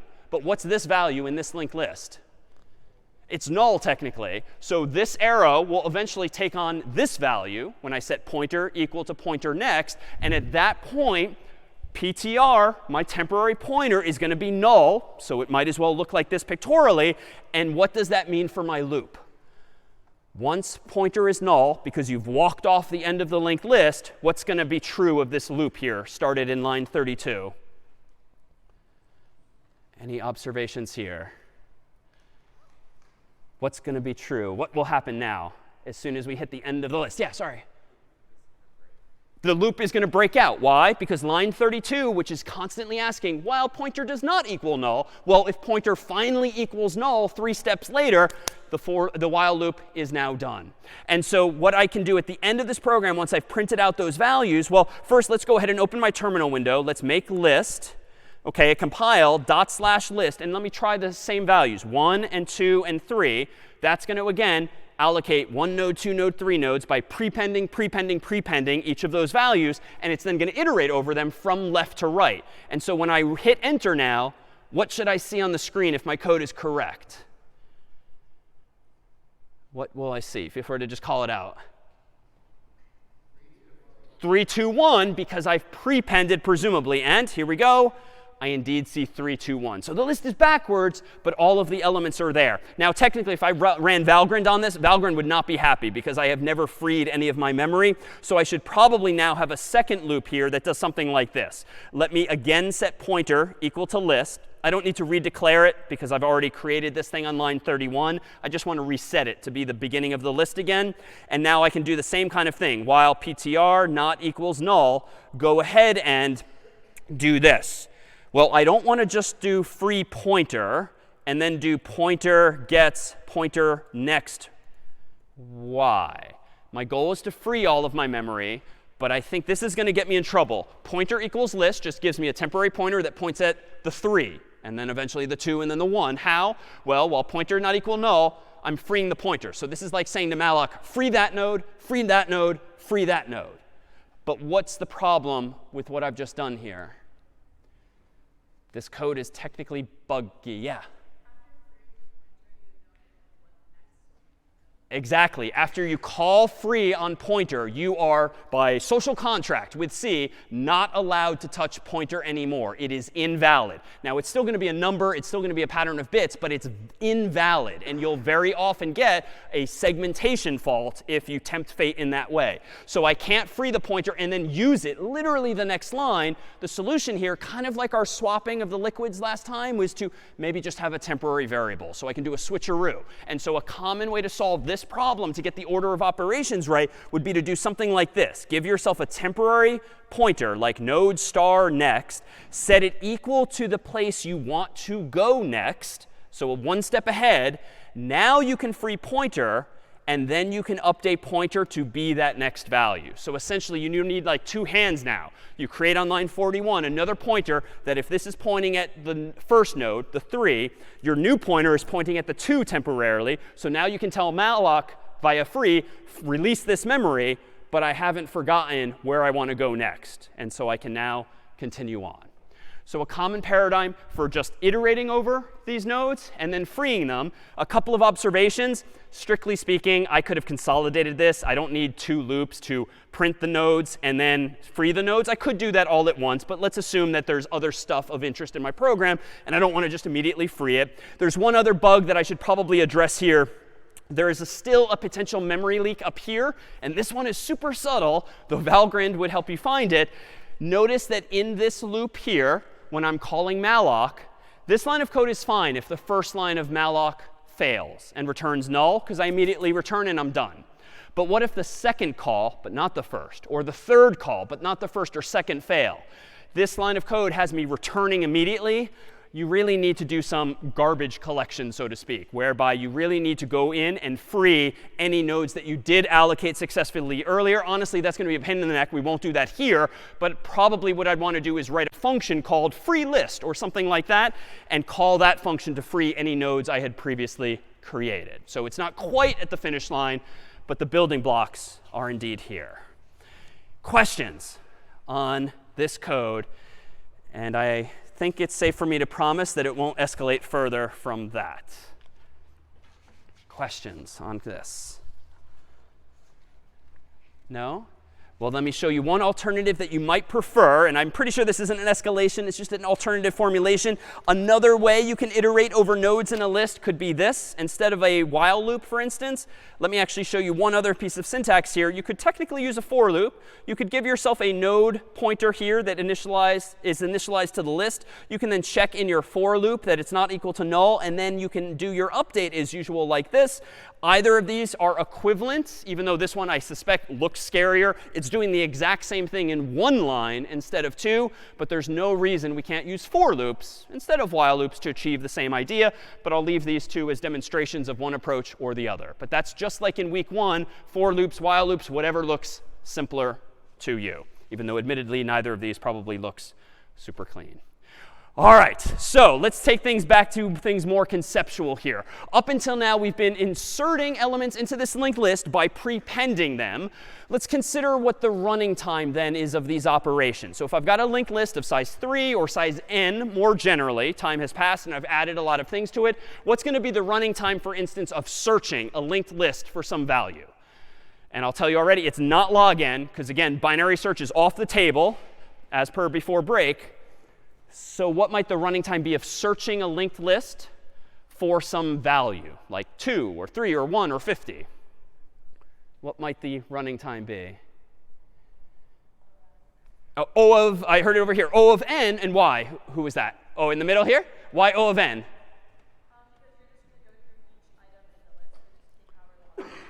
Exactly. You're going to have to go through every item in the list, starting from the left, from the beginning, which is how we've been drawing things and connecting the dots. And in the worst case, the element might very well be at the very end, so it's going to be big O of n. What about insertion?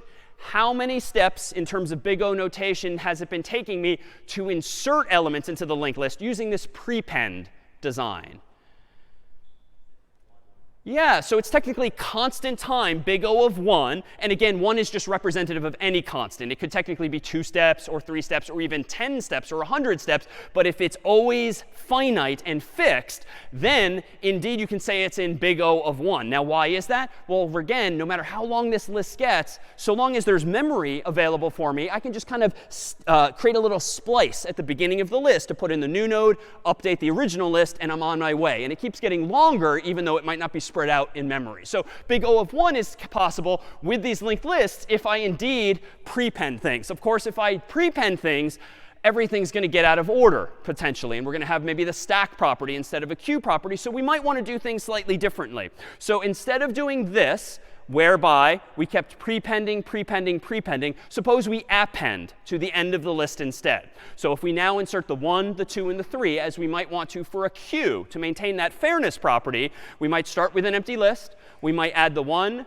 We might append the 2, append the 3. And so it just is sort of laid out differently in memory. And again, if I can come to you in the middle, what's the running time of search? Again, when the linked list uses this append implementation. Yeah, still big O of n, because in the worst case, you're going to have to go through the whole list just to find it. And notice, it doesn't matter if you have an intuition now that the bigger numbers might very well be at the end. You have no way to jump to the end. You have no way to jump to the middle or do anything resembling binary search. Every search has to start from the left and follow the arrows again and again. All right, so I don't think we've done any better there. And in fact, what is insertion's running time now in big O, when we're appending to the list in this way, as we might to implement a queue instead of a stack? What's the running time of inserting a new value? Big O of? So not big O of 1 in this case, but big O of n, because if I'm appending, by definition, I have to start here and traverse the whole thing looking for the end. Now, this is a bit of an overstatement, right? You could obviously optimize this slightly by maybe adding another variable that always points to the last element, sort of a cheat sheet, a shortcut that gets you all the way to the end. That's totally fine. It doesn't really fit the traditional definition of a singly linked list, but there's absolutely smart engineering solutions to these kinds of problems. But as designed, it would indeed be big O of n to insert to if you've got to go all the way to the end and you're not using a little extra memory to get yourself there quickly. Well, what if we want to take things one last step and not just append blindly? Because even though I inserted 1, 2, 3, if I inserted them in random order, they would end up in random order. What if you want to maintain a sorted list from smallest to largest? Well, then you might want to insert numbers like this. Starting from an empty list, we might have a 2. Then we might try inserting a 1, but we want to keep it sorted. So now we're going to prepend in our code. But then you might want to insert a 4. So you would append the 4, because you're probably going to look for the right spot to insert it. Then we're going to insert a 3. And this one's getting a little annoying, because now you have to iterate over the list, look for the right spot, and then do a little smarter of a splice. But it's possible. But you don't want to orphan the 4, for instance. And then ultimately, we get back to this question. What would the performance be of your linked list if you're trying to maintain sorted order? Well, search, I think, is going to be big O of n for the same reasons as before. What about insertion? Big O of what for inserting into a sorted linked list? Yeah, in the worst case?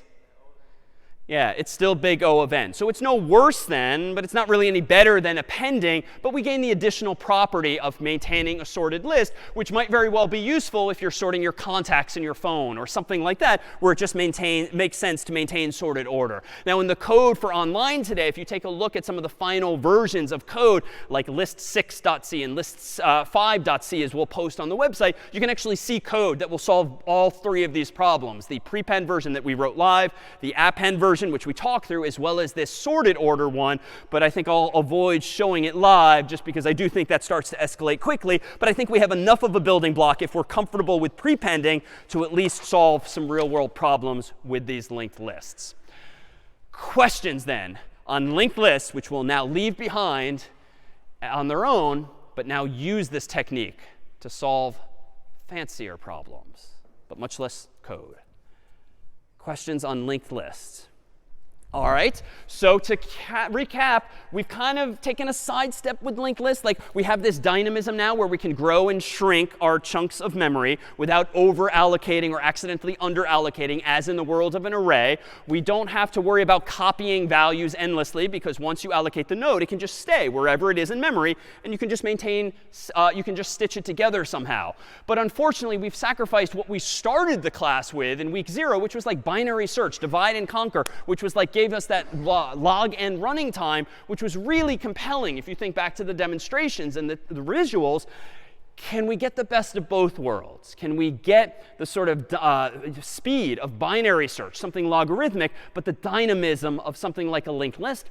Well, we can actually, I think, if we start to think not in a single dimension, just the x-axis, if you will, but 2 dimensions, such that our data structures can maybe now have width and height, if you will. And so a tree is perhaps the right term here, much like a family tree. If you have sort of your elders up here in the tree and then the branches below them for their children and grandchildren and the like, that's actually what a computer scientist means when they talk about trees. Not a tree that grows up like this, but really one that typically is depicted growing down, although this is just an artist's depiction no matter what. But there are certain types of trees in the world called called binary search trees that are structured on paper and visually like a family tree, but they have a special property that lends themselves to exactly that feature, binary search. So for instance, here is an array back from week 2, and I've sorted a whole bunch of numbers herein from 1 to 7. We know we can do binary search on this structure if it's implemented as an array. But what feature do arrays, to be clear, not have that linked lists do? Today's kind of a seesaw. Like, what did we just gain by adding linked lists that arrays do not allow? Yeah. Yeah, you can insert more elements without having to copy or moving everything else around. Like right now in this single dimension, if these values to the left and or right are already used, then you have to move everything. And that's where we started today's story. So arrays kind of paint you into a corner because you have to, by definition, decide in advance how big they are. Well, couldn't we have some kind of array that can still grow but still is contiguous so we can do binary search in some way? Well, yes, if we sort of rethink how we implement binary search. Let me propose that I've chosen these 7 elements in the array, much like the lockers from week 2, to be ordered from smallest to largest. I've highlighted now in yellow the middle elements here. And if we were telling the story of week 2 going left or going right, let me highlight in red the middle elements of the left half and the right half. And then let me further highlight in green the other elements in between those. And there's actually a pattern here, as you might notice, whereby there's 1 yellow in the middle, and then there's the 2 red and the 4 green. There's kind of an implicit structure there, if you will. And what if I do start to think in 2 dimensions, and instead of laying out an array of lockers like this on the x-axis only, what if I kind of like slide the 4 up and pull the 1, the 3, the 5 down, and kind of draw this in 2 dimensions instead? Well, let me do that as by separating these things like this, such that now let me propose that each of these squares, maybe it doesn't have to be contiguous. It can be anywhere in the computer's memory. But I can't have these crazy gaps among them. How could I perhaps keep these things connected conceptually? What should I add to the picture, if you will? Yeah. Say again? So branches, metaphorically here, and more technically in the language of C, maybe just some arrows, some pointers. So I won't bother drawing things as rectangles constantly. Let me propose that we're now just abstracting away what a node is. But let me claim that each of these squares now is a node. And a node might have a number, but it might also have a pointer. Heck, maybe even 2 or more pointers. And let me draw those now. I don't care about addresses like 0x1, 2, 3, 4, 5, 6, 7, 8, 9 anymore. Let's just draw our pointers with arrows. But now let me propose that we could very well think about this as a tree storing what was previously array data, but now each of these nodes can be anywhere in memory. And moreover, even though I've kind of painted myself into a corner visually on the screen, so long as there's more memory in the computer, I could put the number 0 over here. I could put the number 8 over here. And if I'm smart, I could probably, if I want to insert other numbers like 2.5 or 1.5 or values in between, I bet we could kind of make room by swiveling things around and just kind of hanging things off of these branches slightly differently. And so what does this gain me? Well, if I instead start to model my data not single dimensionally, but in 2 dimensions, and I connect those nodes with these pointers, what can I now do? I think I just gave myself back binary search. Why? Suppose I'm searching for the number 5. How do I find it? Well, just like in a family tree where you might visually start reading from top to bottom, I'm always going to start from the so-called root of a binary search tree.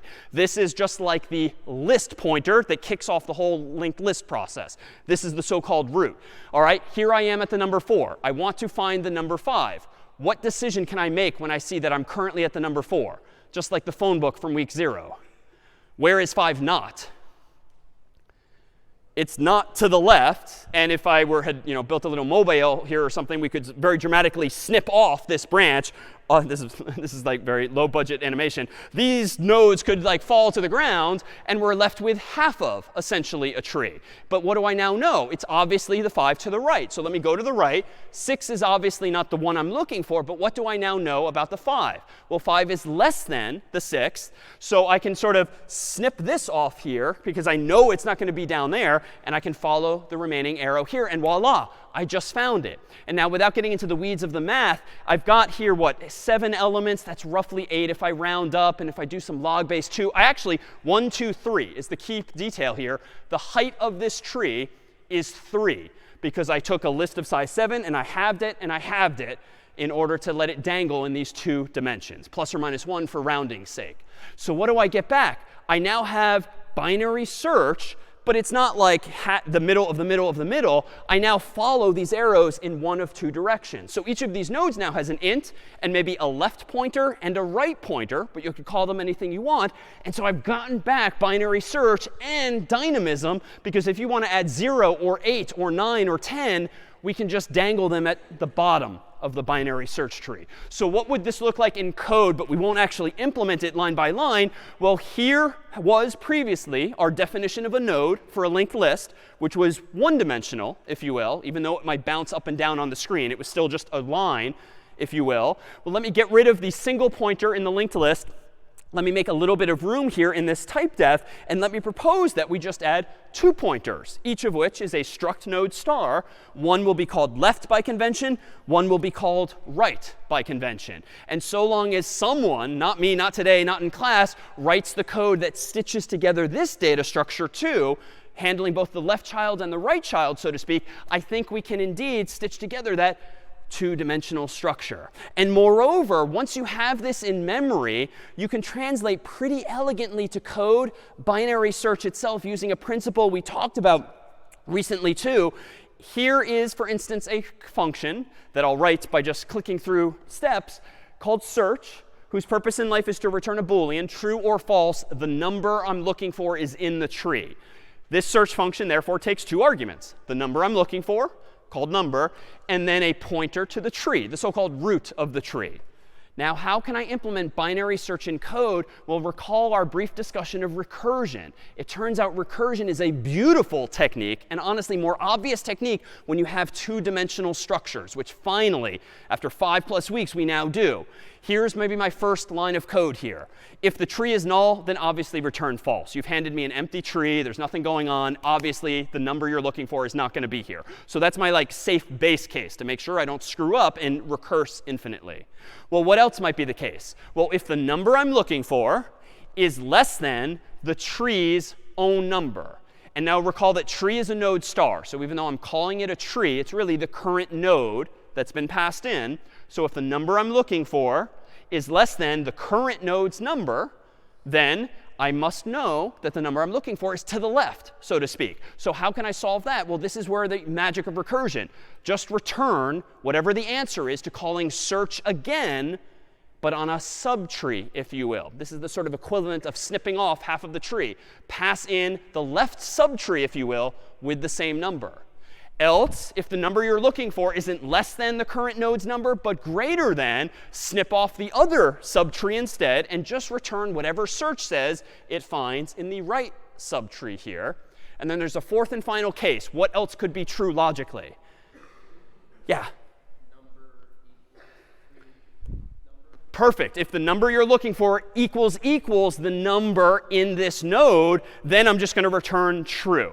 And you might recall from our recurring discussions of design, I don't strictly need to ask that explicitly. Either there's no node, it's to the left, it's to the right, or you found it. So I can just whittle that down as usual to an else. And this now returns my true. So here, too, this is where recursion, once you get comfy with it, sort of gets pretty elegant and cool in the sense that, wow, even though there's a lot of lines here, I mean, there's only a few interesting lines. A lot of it's like curly braces at that, which strictly speaking, I could get rid of.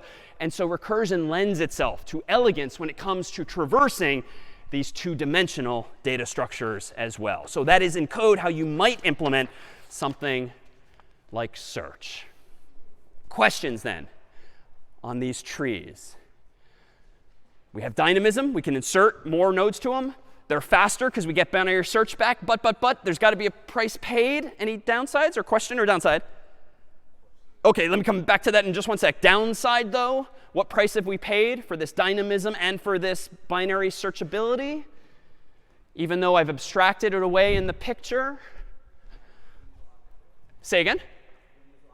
we're using a lot of memory, right? I'm kind of misleading you now because I'm just drawing these little squares with the simple numbers, but there's actually 3 things in there: a 4-byte integer, an 8-byte left pointer, a 8-byte right pointer. So we're already up to 16, 20 bytes now to store individual ints.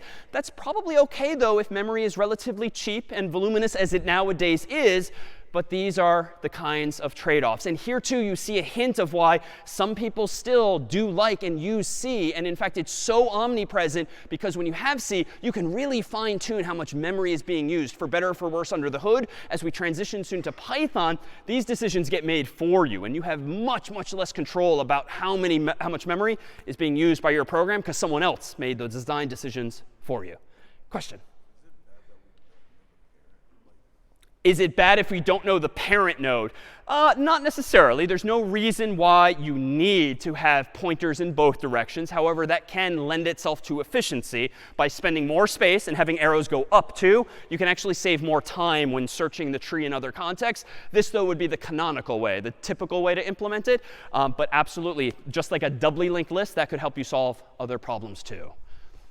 All right, so turns out I'm kind of overselling binary search trees. There are perversions of them, so to speak, whereby they won't actually behave as advertised. For instance, here's a good situation. Suppose you've got an empty tree initially, and you insert the number 2. Well, it's got to go somewhere, so it might as well become the root of this binary search tree. And let's assume that someone wrote the code to do this. Now you want to insert the number 1, and you want to maintain the searchability of this tree. Well, it's important to note that binary search tree is different from tree. If you've just got a tree in memory, there is no social contract with where the numbers need to go. They can be completely random all over the place. Binary search tree means that you can do binary search. Means that any node here is going to be greater than every node here and less than every node here. And that's a definition. It's a recursive structural definition that must be true to be a binary search tree, or BST. So if we maintain that property ourselves, let me insert 2. Let me insert 1. 1 belongs there by that definition. Let me insert 3. 3 belongs there by that definition. But I kind of got lucky in that I, in the story, inserted 2 and then 1 and then 3. Let me propose a sort of perversion of the algorithm whereby we just get unlucky. Let me propose that we insert 1 first.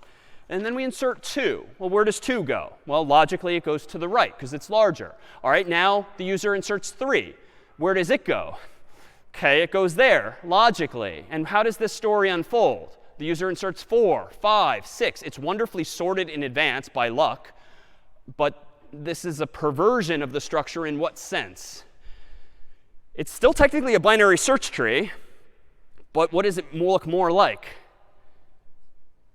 It really is devolving, if you will, into a linked list. And so if you, the programmer, don't implement a binary search tree with some kind of repairs going on, such that as soon as something gets, whoa, a little too long and stringy, I think I can fix this. It's going to be an annoying a number of lines of code, which we're not going to write here or in a p set. But we could kind of pivot this thing, right? And we could just rejigger things so that the 2 becomes the new root, the 1 becomes the left child, the 3 becomes the right child. But that's what, like 2, 3 plus lines of code. It's possible, it's doable, but it's extra work, it's extra code. So unless you write that code, though, and maintain balance of these trees, just because it's a binary search tree does not mean its height is going to be log base 2 of n. The height could be n, in which case you don't get those properties. So when it comes to looking up in a balanced binary search tree, yes, it's log n. But if it's unbalanced, if you don't add that additional logic and those repairs, so to speak, it could devolve into big O of n. And this is a whole category of algorithms and fanciness that you would explore in a higher level course on algorithms and data structures. There's lots of way to do that sort of fixing that I'm alluding to in the picture there on the screen. All right, a few other data structures, if you will, toward an end of a sort of computer science holy grail. So log n is repeatedly a really good place to end up. We started in week 0 when we got log n. We lost it earlier today by introducing linked lists, but we just got it back, albeit at the price of spending more space. But the holy grail, so to speak, when it comes to algorithms would not be big O of n, certainly. Definitely not n squared, like our bubble sorts and selection sorts, and not even big O of log n. What's better than all of those? big O of 1, constant time, right? That's the holy grail, because if we could store huge amounts of data but find it instantly in 1 step, or 2 steps, or heck, even 10 or 20 steps, but independent of the size of the data structure, that's pretty powerful. I mean, that's the secret sauce of the Googles and the Twitters of the world, trying to get back results really, really fast. Well, it turns out another abstract data type or abstract data structure might be something called a dictionary, just like the Merriam-Webster or Oxford English dictionaries that you might know, which associate, say, words with definitions. Well, you can think of a dictionary really abstractly as this, like 2 columns, maybe on a spreadsheet of sorts, where the left column represents something and the right column represents something else, like the word is on the left and its definition is on the right. And that's almost literally what a dictionary is on paper. You've got all the words and all the definitions right next to it. But more generally, in computing, a dictionary really just has not words and definitions per se, but key value pairs. This is a term of art, and we're going to see this again and again, especially as we transition to web programming, keys and values. Key is what you use to look for something. The value is what you find ultimately via that key. So that's the generic term there. We've seen key value pairs really in the past. In week 0, we talked about your contacts in your iPhone or Android phone being an app that has a whole bunch of contacts, presumably alphabetized by first name or last name or the like. Well, one of those contact cards ultimately has someone's number, for instance, like John Harvard in this case. So in that type of application, the keys is the name, like John Harvard, that you use to find information, and the value is the number that you find there. Or if there's more information, like where he lives and email address and the like, the whole contact card could be the value thereof. The key is what you use to look up John Harvard. Now, back in week 0, and rather, the corresponding table then, if we draw this in 2 columns, wouldn't be word and definition or key value generically. It would be name and number, for instance. So we're just slapping some new terminology on this old contacts problem. Well, this is the picture we drew way back in week 0, whereby I claimed that log of n was really, really good. And indeed it was, and has been since. But the holy grail would indeed be something more like this, in this dashed green line, constant time. And maybe not literally 1 step, but a fixed number of steps that even as the problem gets huge and you go way, way out on the right of the x-axis, the problem does not depend on the the time to solve the problem does not depend at all on the size of the problem itself. You can have 1,000 contacts or 100,000 contacts. Constant time means it takes the same number of steps no matter what. Well, how can we get to that point? Well, there's a couple of final building blocks today, and there's one called hashing. And this is something that will recur a few times. But for now, hashing is all about taking as input some value and outputting a simpler version thereof. So for instance, here's a gratuitously large deck of cards, which are all the more visible as a result. And in a deck of cards, typically you've got like, 52 cards, plus maybe the jokers and whatnot. And each of those cards has a number of sorts and a suit on it. And here are literally 4 buckets on the stage. And how might I go about sorting these cards? Not just by number, but also by suit. Well, you could certainly like spread them all out and sort of make a mess of things and just kind of reason your way through it and get everything in order according to suit and ordered by number. But most of us, even if you don't have 4 buckets at home, probably are going to do something a little more intuitive, feels like an optimization, where if I find like the 9 of hearts, I'm going to put that into the hearts bucket. The king of spades, I'm going to put that into the spades bucket. The jack of diamonds over here. And I'll do this with the queen of diamonds and the ace of clubs here and the 3 here and the 10 here. And even though it's still going to be 52 steps, why am I, and maybe at home, like why would you perhaps do this step first? What's the value of bucketizing the values in this way? And that actually is kind of a term of art. What's the value of doing this first before you sift through and try to sort the numbers? Yeah? Yeah, it's easier to make sure you're not missing anything. And it's taking a problem of size 52 and shrinking it into 4 problems of size 13, if you will. And so that just kind of helps simplify things, maybe reduces the probability of errors or the like. And what I'm doing here, to give it a technical term, is that I'm hashing the values. I'm taking as input a card like this, and I'm reducing it more simply from a larger domain to a much smaller range, if you will. So here's a domain of like 52 possibilities. I want to map that to a range of 4 possible outcomes: the diamonds, the clubs, the hearts, or the spades here. And by doing that, I'm just shrinking the size of the problem. So hashing does that. It's like literally an f of x type arrangement, whereby you pass something in and you get back a simpler known value. Well, a hash function, more technically, is the algorithm or even the math or even the code that implements that idea, converting something bigger to something smaller to this indeed finite range of values. And it turns out that hash tables are a wonderful application of arrays and linked lists to try to leverage the best of both worlds. The goal being theoretically to achieve that holy grail of constant time. And that's going to be a bit of an overstatement because you're not always going to achieve it exactly, but at least we can get a little closer there too. So with hash tables, you have something that looks like this. This is just an array. This is an artist's rendition of drawing it vertically instead of horizontally, but that's just a detail graphically. And this array, for instance, maybe is of size 26. And where am I going with this? Well, how does Apple, how does Google store your contacts alphabetically in your phone and search for things quickly? Well, they probably alphabetize, at least in English, according to A through Z. Or if we convert that to numbers, it's like, what, 65 through whatever. Or really, 0 through 25 suffices. If we're using an array of size 26, we start counting at 0, and we count up to 25. But let's abstract that away as just letters of the alphabet. So maybe what Google and Apple are doing in your phone is storing all of the A's up there, all of the Z's down there, and everything else in between. And so this works pretty well if you start adding your friends and your family. So for instance, and I'll get rid of the letters so as to not distract, Albus might go in that first spot because A, you subtract the 65, maps to 0. So we put him in the first bucket, the A bucket. Maybe Zacharias ends up all the way at the end there. And then in the middle might here be Hermione. And if we do this ... you keep adding all of your classmates, you might get a contacts database that has all of this data herein. Now, each of these nodes, they're drawn differently because this is just another artist's rendition. These rectangles, these long rectangles, represent a contact card, like John Harvard's that's got the name, maybe email, definitely phone number, and things like that. So this seems great. Why? How can I find Albus? Well, I go to the A bucket. How do I find Zacharias? I go to the Z bucket. How do I find Hermione? I go to the H bucket. But, I've done this very deliberately. What problem will arise eventually, assuming you have enough classmates?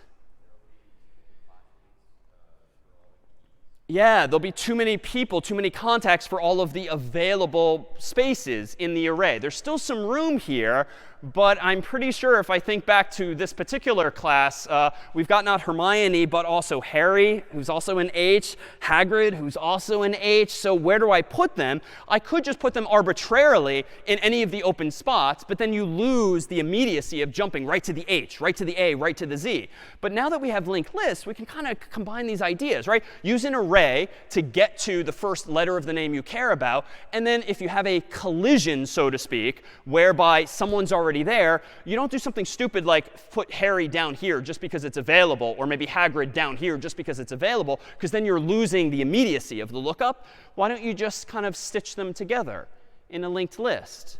Now, what does this mean? This means for most of the characters here, you have constant time lookup. You look up Albus, boom, you're done. Zacharias, boom, you're done. OK, Harry, Hermione, Hagrid, it might be 1, 2, or 3 steps. So that's actually devolving into something linear. But here we make a distinction today between theoretical running times, which we keep talking about, and honestly, clock on the wall running times that actual humans care about. This is way faster than a linked list, because you don't have to search every name. It's even faster than an array, because you don't need to do binary search. You can literally, for most of the names, find them in constant time, one step. And again, it's not theoretically constant, because if you only befriend people who have H names, it's going to be a crazy long linked list anyway. So again, it really kind of depends on what the nature of the data is here. But this is pretty close to constant time. And in fact, how could we get even closer? How could we reduce the probability of collisions for the H's or any other letters? How could we avoid putting too many H names together? Say a little louder.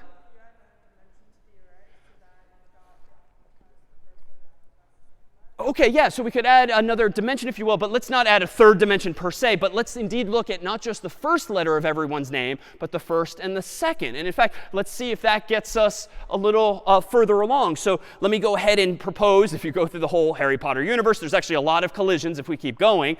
And so we've got the L's here, the R's, the S's, and so forth. Well, let's clean this up here. Hermione originally went to the H location, but let's decrease the probability of collisions there and everywhere else. Instead of putting Hermione, Harry, and Hagrid all together, let's go ahead and do this instead. Instead of labeling these buckets A through Z, let's just give ourselves more buckets. So in fact, this might be H. Well, instead of H, maybe this should be HA. And then this should be HB, HC, HD, HE, HF. Now, some of those are a little nonsensical because I can't think of names that match most of those.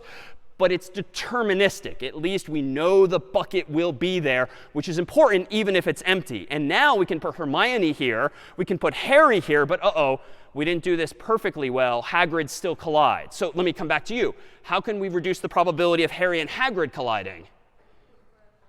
Yeah, so we could look at the third letter. OK, so let me try that. Instead of HA, let's look at HAA, HAB, HAC, dot, dot, dot, HAQ, dot, dot, dot, HEQ, HER, HES, and so forth. And now I think those names, and probably all of the others we saw, are now much more cleanly distributed. There's much lower probability of collisions unless two people have like almost the same names, or one is like a prefix of the other. But, even though we're now closer than ever to constant time, because the odds that we hit a collision and have to devolve to a linked list are much lower, what's the downside? That's not completely obvious from how I've depicted this on screen. What's the price I'm paying here? Yeah.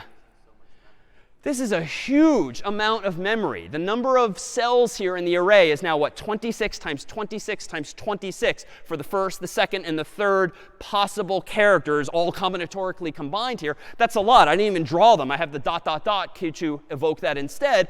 That's a huge amount of memory. This is a very sparse data set now. And odds are you're going to waste so much memory, even for the names like HAE, HA, like HEQ. Like, I can't even think of names. So many of those buckets are going to be empty, not to mention the AAA and the ZZZ and everything else in between. So it's a trade-off, and it might be too expensive a trade-off, and so you might have to tolerate something like the collisions we had earlier, whereby even though they might very well happen, at least you are decreasing the probability by perhaps having more buckets like this. And in fact, if I rewind now to where we might have gone with this, here's how we might represent these nodes in the tree. Previously, in the past, we've had a person who had a string name and a string number, aka now char star. And so here now might be how, in this hash table, we represent someone's name and number, as well as a pointer to the next element in the list. Let me rewind just to the picture here. We keep drawing different shapes because, again, these are abstractions. Who really cares if they're to scale now? We've got enough room for the person's name. Not pictured on the screen is Hermione's number, but that's somewhere in this rectangle. But yes, pictured here in this little square is a pointer to the next node in the list.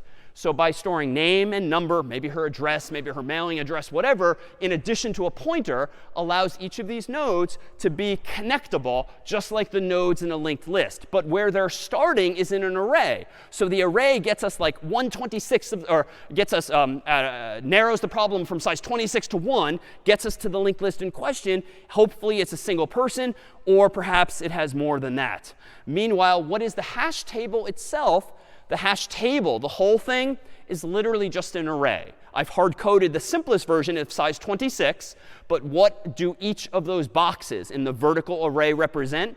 Just a pointer to potentially a node in a linked list. And if there's no one there, if there's no one in location Y or X or the like in that universe, well, it's just a null pointer, signifying there's no one there. But if there is, it's going to be a pointer to a valid node, from which we can get to any of the others as well. And that so-called hash function, just like the one I did with the greeting cards, well, it's just a black box, if you will, but implemented somewhere in code, like in C. And so if you pass in albus, what is the hash value of albus? Well, in the first version of the story with 26 buckets, it should be a 0. If you pass in Zacharias, it should be 25.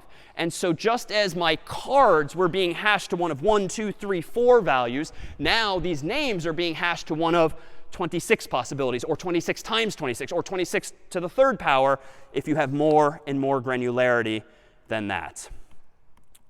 questions on this implementation now of this idea of a hash table?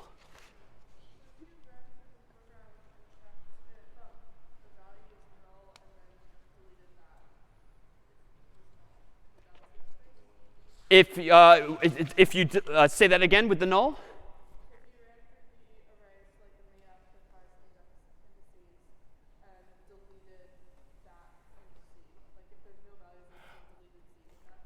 Oh, a good question. So if there's so much sparseness, there's all of these empty cells in the array, couldn't you just go in and free them or delete them or just kind of shrink the array and not have AAA and AAB and AAC only have the prefixes, 2 or 3 characters that you need?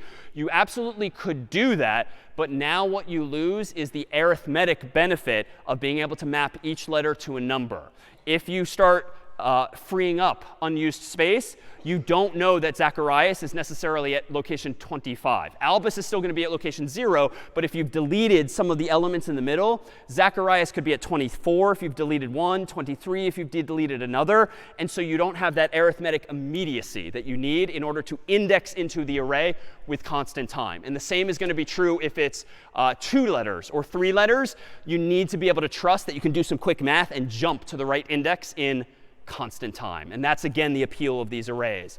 So when it comes to the running time of a hash table, inserting values into it, searching for values therein, at the end of the day, it technically is big O of n. Because in the craziest case, you might have a huge, fancy hash table, but everyone in the universe has a name starting with H. And then it just evolves into a really long linked list, just like a binary search tree could do the same. But if you choose a smarter hash function, maybe you mitigate that and you don't rely only on the first letter, but on the second or the third as well, or some other combination of that input and make your hash function smarter.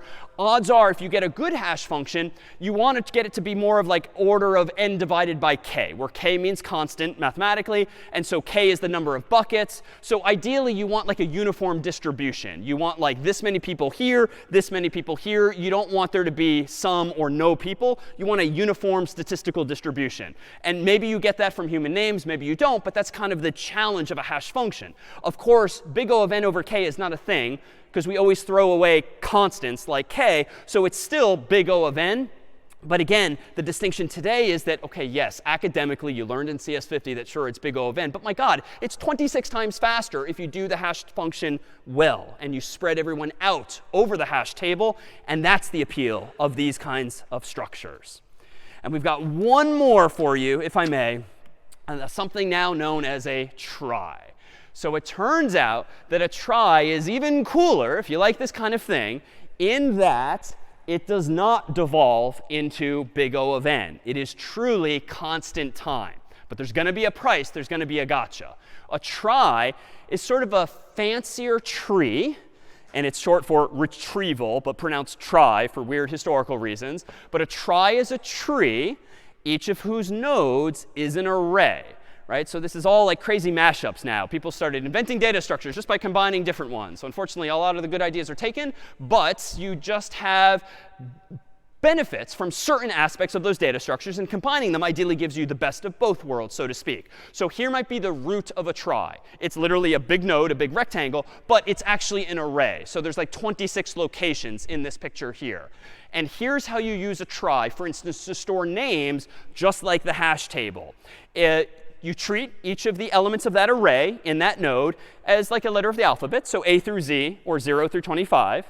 And if you want to store someone's name in here, you do so as follows. If you want to store like an H, you index into the H location. And if you want to store the second letter of someone's name, like an A, well, you add another node below it. And such one is connected to the other. And you then identify the A in that array. And then you go on and maybe put a G, if the goal is to store, spoiler now, Hagrid in this data structure. And then the R and the I and then the D. But when you get to the D, the end of the name, you have to somehow flag that this is the end of a name that we've embedded into this data structure. So whereas all of these are called out in white just to make obvious what we're connecting to what, green has to be like a bool that's true, that just indicates like the buck stops here. Like D is the last letter in someone's actual name. And what's kind of cool now about a trie is that we can repeat this for other names as well. So for instance, here's where we might put Harry as well. And notice they share a common prefix, HA for Hagrid, HA for Harry. So we're reusing some of these nodes, some of these arrays. We can even slip Hermione in here too, borrowing only the H, but she gets the H, then the E, then R-M-I-O-N-E, and so forth. And we mark at the end of her name too that she's in there. Now, what's the takeaway here? Well, what is the running time of a trie? How many steps does it take to find someone in this data structure? And let me zoom out so that it sort of suddenly becomes a massive data structure with even more in it. Maybe it looks, sorry. No, I'll keep it on this one. Maybe it looks a little something like this with just these 3 names. But how many steps does it take to find Hagrid or Harry or Hermione? No matter how many names are in this data structure. There's 3 at the moment, but it takes what? H-A-G-R-I-D. So 6 steps to find Hagrid.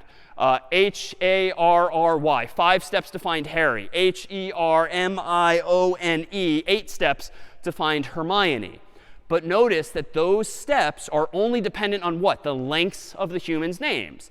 And let's assume that no one's going to have a infinitely long name. It's going to max out at what, like 8, maybe 18, maybe 20, 30. There's actually some pretty long human names out there, but it's going to be finite. You know it's bounded, whereas most contexts, n could grow forever.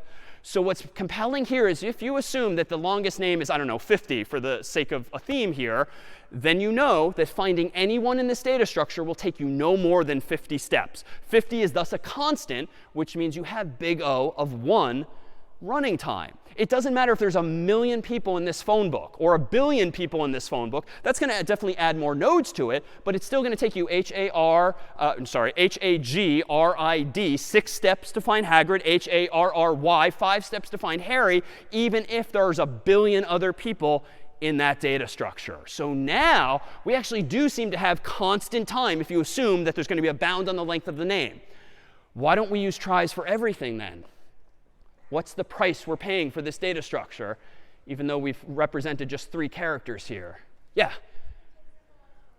It's a lot of memory, yeah, and you can see it even with these 3 names. Most of the squares on the screen are empty, like bytes and bits that are there and are allocated, and they need to be there because you need to be able to do that arithmetic thing of this being 0, this being 25. So you can jump from boom, boom, boom, boom based on each of the letters.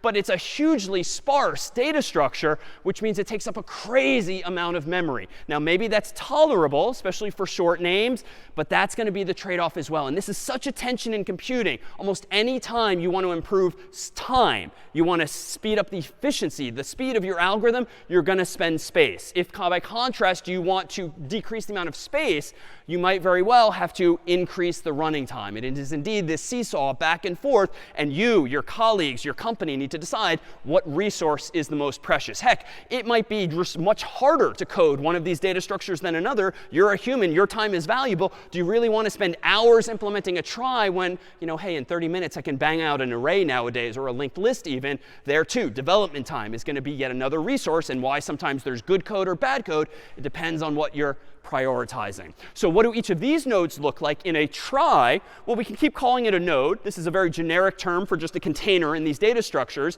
In this story, though, let me claim that everyone has a number, like a phone number, a string, aka char star. Every node has 26 children, or technically an array of size 26, that can point to more of these nodes. Notice that I don't need to store the name of someone in a trie because it's implicit in the path that you take to find them. So that's a minor optimization, but it saves us some space. But this would be just a different data structure we could use to actually solve this problem as well, albeit at a very expensive cost. And what do we need our variable to be that stores the trie? Just like before, we just need a single pointer that hangs on to the root of this structure that's null if it's empty, or non-null if it's actually pointing at something. Any questions then on tries? And if it's feeling like a lot, the fire hydrant, it is. We started with arrays, then linked lists, then tries. But questions on how we've just assembled from these basic building blocks? Yeah? Why isn't the root of try have a size of 26? Why isn't that an array? A good question. Why is this not size 26? It's just like with the just like with the linked list before. It just tends to be in code convenient to have a separate additional pointer that's small that just points to the beginning of the data structure, because that way it can be null, thereby clearly indicating there are no nodes, the whole structure is empty. If you allocated one of those nodes, you absolutely could, but then you'd be just wasting space even if it's empty, and it creates an ambiguity. So just having a single pointer linked to the beginnings of all of these things is a good thing. Other questions now on tries, or trees, or hash tables, or arrays. So what problems might arise? Well, here's a counter example. What names are manifest in this try here? Feel free to just call it out. What do you see? Danielle and Daniel. So presumably, if these are two names here, one of which is a prefix of another, notice that the data structure still works. And I chose, a friend's name and then appended a couple of more characters to it that's also a name, because we have here D-A-N-I-E-L, and the green technically is implemented as a bool or something like that that indicates a word stops here. But we don't want to preclude storing Danielle as well, who's a superstring, if you will, of Daniel. And so that's OK, too, so long as the structure allows for the pointers to keep going. So even that works out OK, whereas it might not have otherwise. And in terms of the running time, just to be clear, at the end of the day, tries do give you actual constant time for insertions, lookups, deletions, and the like, because it's dependent only on the length of the input, the key, if you will, and not on how many other people are in your phone or address book. And now thought we'd conclude with a visual. If you've gotten out into the square, anyone recognize this? OK, Sweetgreen, a local salad place. What are we looking at here, and what's its connection to today? You're about to become all the geekier in the real world, because you will start to see data structures everywhere. What is this? Or how does this work maybe in salad form? Who's been to Sweetgreen? OK, either of you. So how does this work?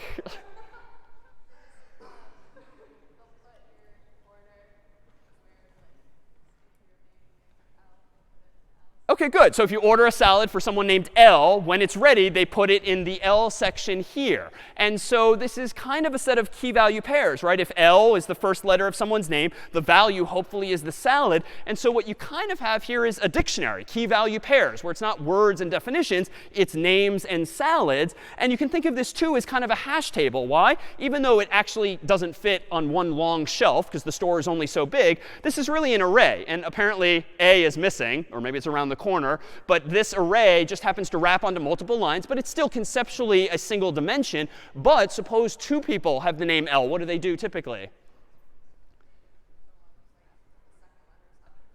Yeah, so maybe if they want to put that much effort into it, they might look at the second letter and then the third letter. Odds are this is not that interesting a problem to solve optimally in that way. But they probably do start stacking the salads on top of each other, or maybe scooching it over just a little bit. And so what do you have there? Well, now if you start to view the lens through like CS50 glasses, like, OK, you have an array, and then you have like these linked lists that are sort of growing here. But even then you run into a problem. Why? Because it's not really a linked list, because at some point you're going to hit the boundary here.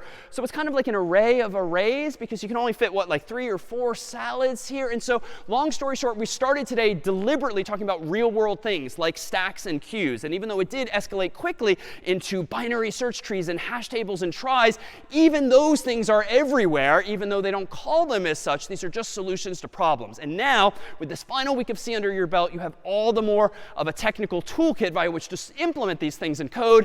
Next week, we'll be able to trust that someone else solved all these problems. We'll introduce Python, and lines of code like this will finally become lines of code like that. So that's the promise ahead, and we'll see you next time.